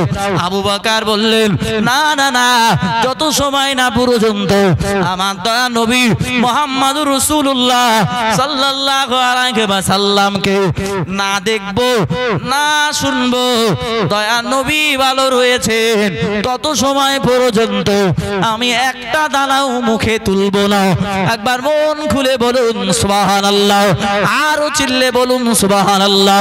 রাতের বেলা আবু বকরের কাছে খবর দেওয়া হলো, ও আবু বকর, আল্লাহ নবী মুহাম্মদুর রাসূলুল্লাহ সাল্লাল্লাহু আলাইহি ওয়াসাল্লাম এখন সুস্থ রয়েছেন। আবু বকর তখনই তো শান্ত হয়েছিলেন। একবার মন খুলে বলুন সুবহানাল্লাহ। ভালোবাসা দেখেছেন? আর আমরা শুধু মুখে হুড়িয়ে নিয়ে যাই, ভালোবাসি নবীকে ভালোবাসি। আল্লাহর বান্দা মনে রাখুন, আমি আরো একটা দৃষ্টান্ত দিয়ে দিই। প্রিয় নবী মুহাম্মদুর রাসূলুল্লাহ সাল্লাল্লাহু আলাইহি ওয়াসাল্লামের একজন সাহাবা নাম বর্ণনা হয়েছে। দয়া নবী কোন একজন সাহাবা বাগানের ভিতরে অবস্থান রয়েছে। কে যেন বলল, দয়া নবী মুহাম্মদুর রাসূলুল্লাহ সাল্লাল্লাহু আলাইহি ওয়াসাল্লাম আর পৃথিবীর জমিনে নাই, আর দুনিয়ার বুকে নাই। দয়া নবীর ওই সাহাবা এই কথাটা শোনা মাত্রই আল্লাহ দরবারে হাত তুললেন, ও রব্বুল আলামিন আল্লাহ, আমি এই পৃথিবীর জমিনে আপনার পাঠানো, আপনার প্রেরিত নবী মুহাম্মদুর রাসূলকে আমার চর্ম চোখে দেখে এসেছে। তিনি যদি এই পৃথিবীর জমিনে না থাকে, তাহলে আমি সাহাবা, আমি দয়ার নবী সাহাবা আপনার কাছে দোয়া চাই, ও রব্বুল আলামিন আল্লাহ, আমার এই চোখের আর কোনো প্রয়োজন নাই, আপনি বরং আমার চোখটাকে উঠিয়ে নেন, আমি পৃথিবীর আর কোনো চাকচিক্য দেখতে চাই না। একবার মন খুলে বলুন সুবহানাল্লাহ, আরো চিল্লে বলুন সুবহানাল্লাহ। ও মুসলমান ঘরের সন্তান, পরবর্তীতে দেখতে পাওয়া গিয়েছে দয়াল নবী মুহাম্মদুর রাসূলুল্লাহ সাল্লাল্লাহু আলাইহি ওয়াসাল্লামের ওই সাহাবার চোখটাকে আল্লাহ তার দোয়া কবুল করে নিয়ে তার চোখটাকেও আল্লাহ তুলে নিয়েছিলেন। ও মুসলমান ঘরের সন্তান, ভালোবাসা তো এর নামে। ও আল্লাহর বান্দা, আমি আরো একটা দৃষ্টান্ত দিই।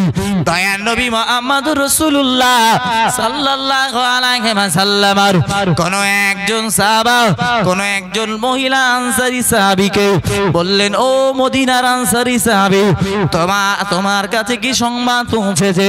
দয়ার নবী মুহাম্মদুর রাসূলুল্লাহ সাল্লাল্লাহু আলাইহি ওয়াসাল্লাম পৃথিবীর জমিন থেকে বিদায় নিয়ে আল্লাহ ডাকে সাড়া দিয়েছেন। ওই মহিলা ঠিক থাকতে পারেন না, মহিলা আর নিজেকে কন্ট্রোল করতে পারেন না, মহিলা দৌড়াতে শুরু করলো।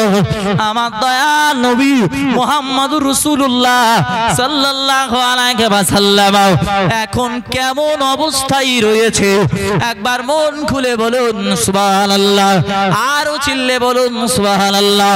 দয়াল নবী মুহাম্মদুর রাসূলুল্লাহ সাল্লাল্লাহু আলাইহি ওয়াসাল্লামের কোন একজন সাহাবার সঙ্গে সাক্ষাৎ হয়ে গেল।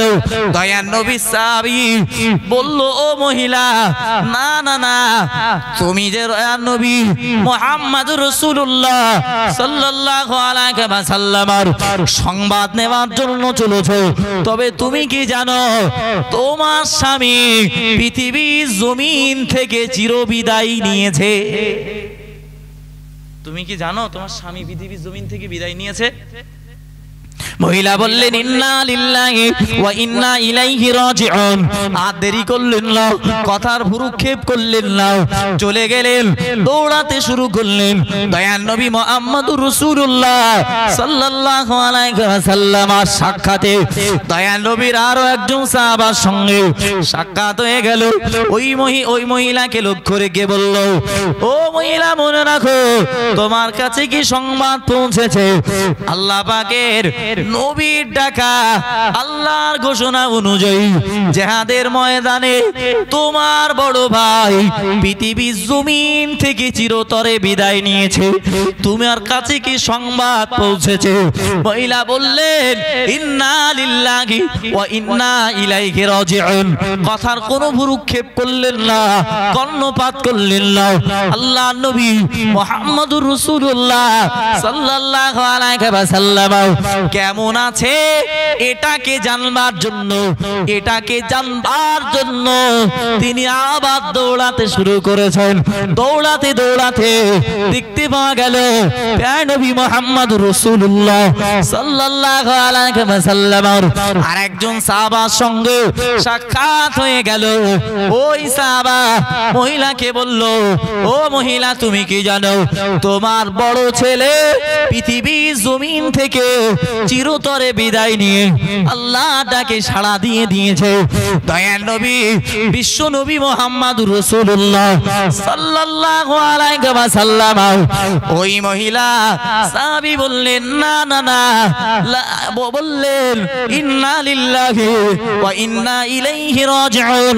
পড়ে আবার রওনা হয়ে গেলেন। একবার মন খুলে বলুন সুবহানাল্লাহ, আরো চিল্লে বলুন সুবহানাল্লাহ। ও মুসলমান ঘরের সন্তান, আপনি অবাক হবেন দয়ার নবী মুহাম্মদুর রাসূলুল্লাহ সাল্লাল্লাহু আলাইহি ওয়াসাল্লামের সাহাবার সঙ্গে দয়ার নবীর ওই মহিলা আনসারী মহিলার সঙ্গে আবার সাক্ষাৎ হয়ে গেল। আবার একজন বলল, ও মহিলা মনে রাখো তোমার কাছে কি সংবাদ পৌঁছেছে? তোমার তোমার তোমার আব্বাজান পৃথিবীর জমিন থেকে চিরতরে বিদায় নিয়ে গহীন কবরের বাসিন্দা হতে চলেছে। আল্লাহর বান্দি কোন ভুরুক্ষেপ করলেন না, বললেন ইন্না লিল্লাহি ওয়া ইন্না ইলাইহি রাজিউন পড়ে চললেন। ও আল্লাহর বান্দা, অবশেষে দয়ার নবী মুহাম্মদুর রাসূলুল্লাহ সাল্লাল্লাহু আলাইহি ওয়াসাল্লামের সঙ্গে সাক্ষাৎ হওয়ার পরে মহিলা নিজে আত্মার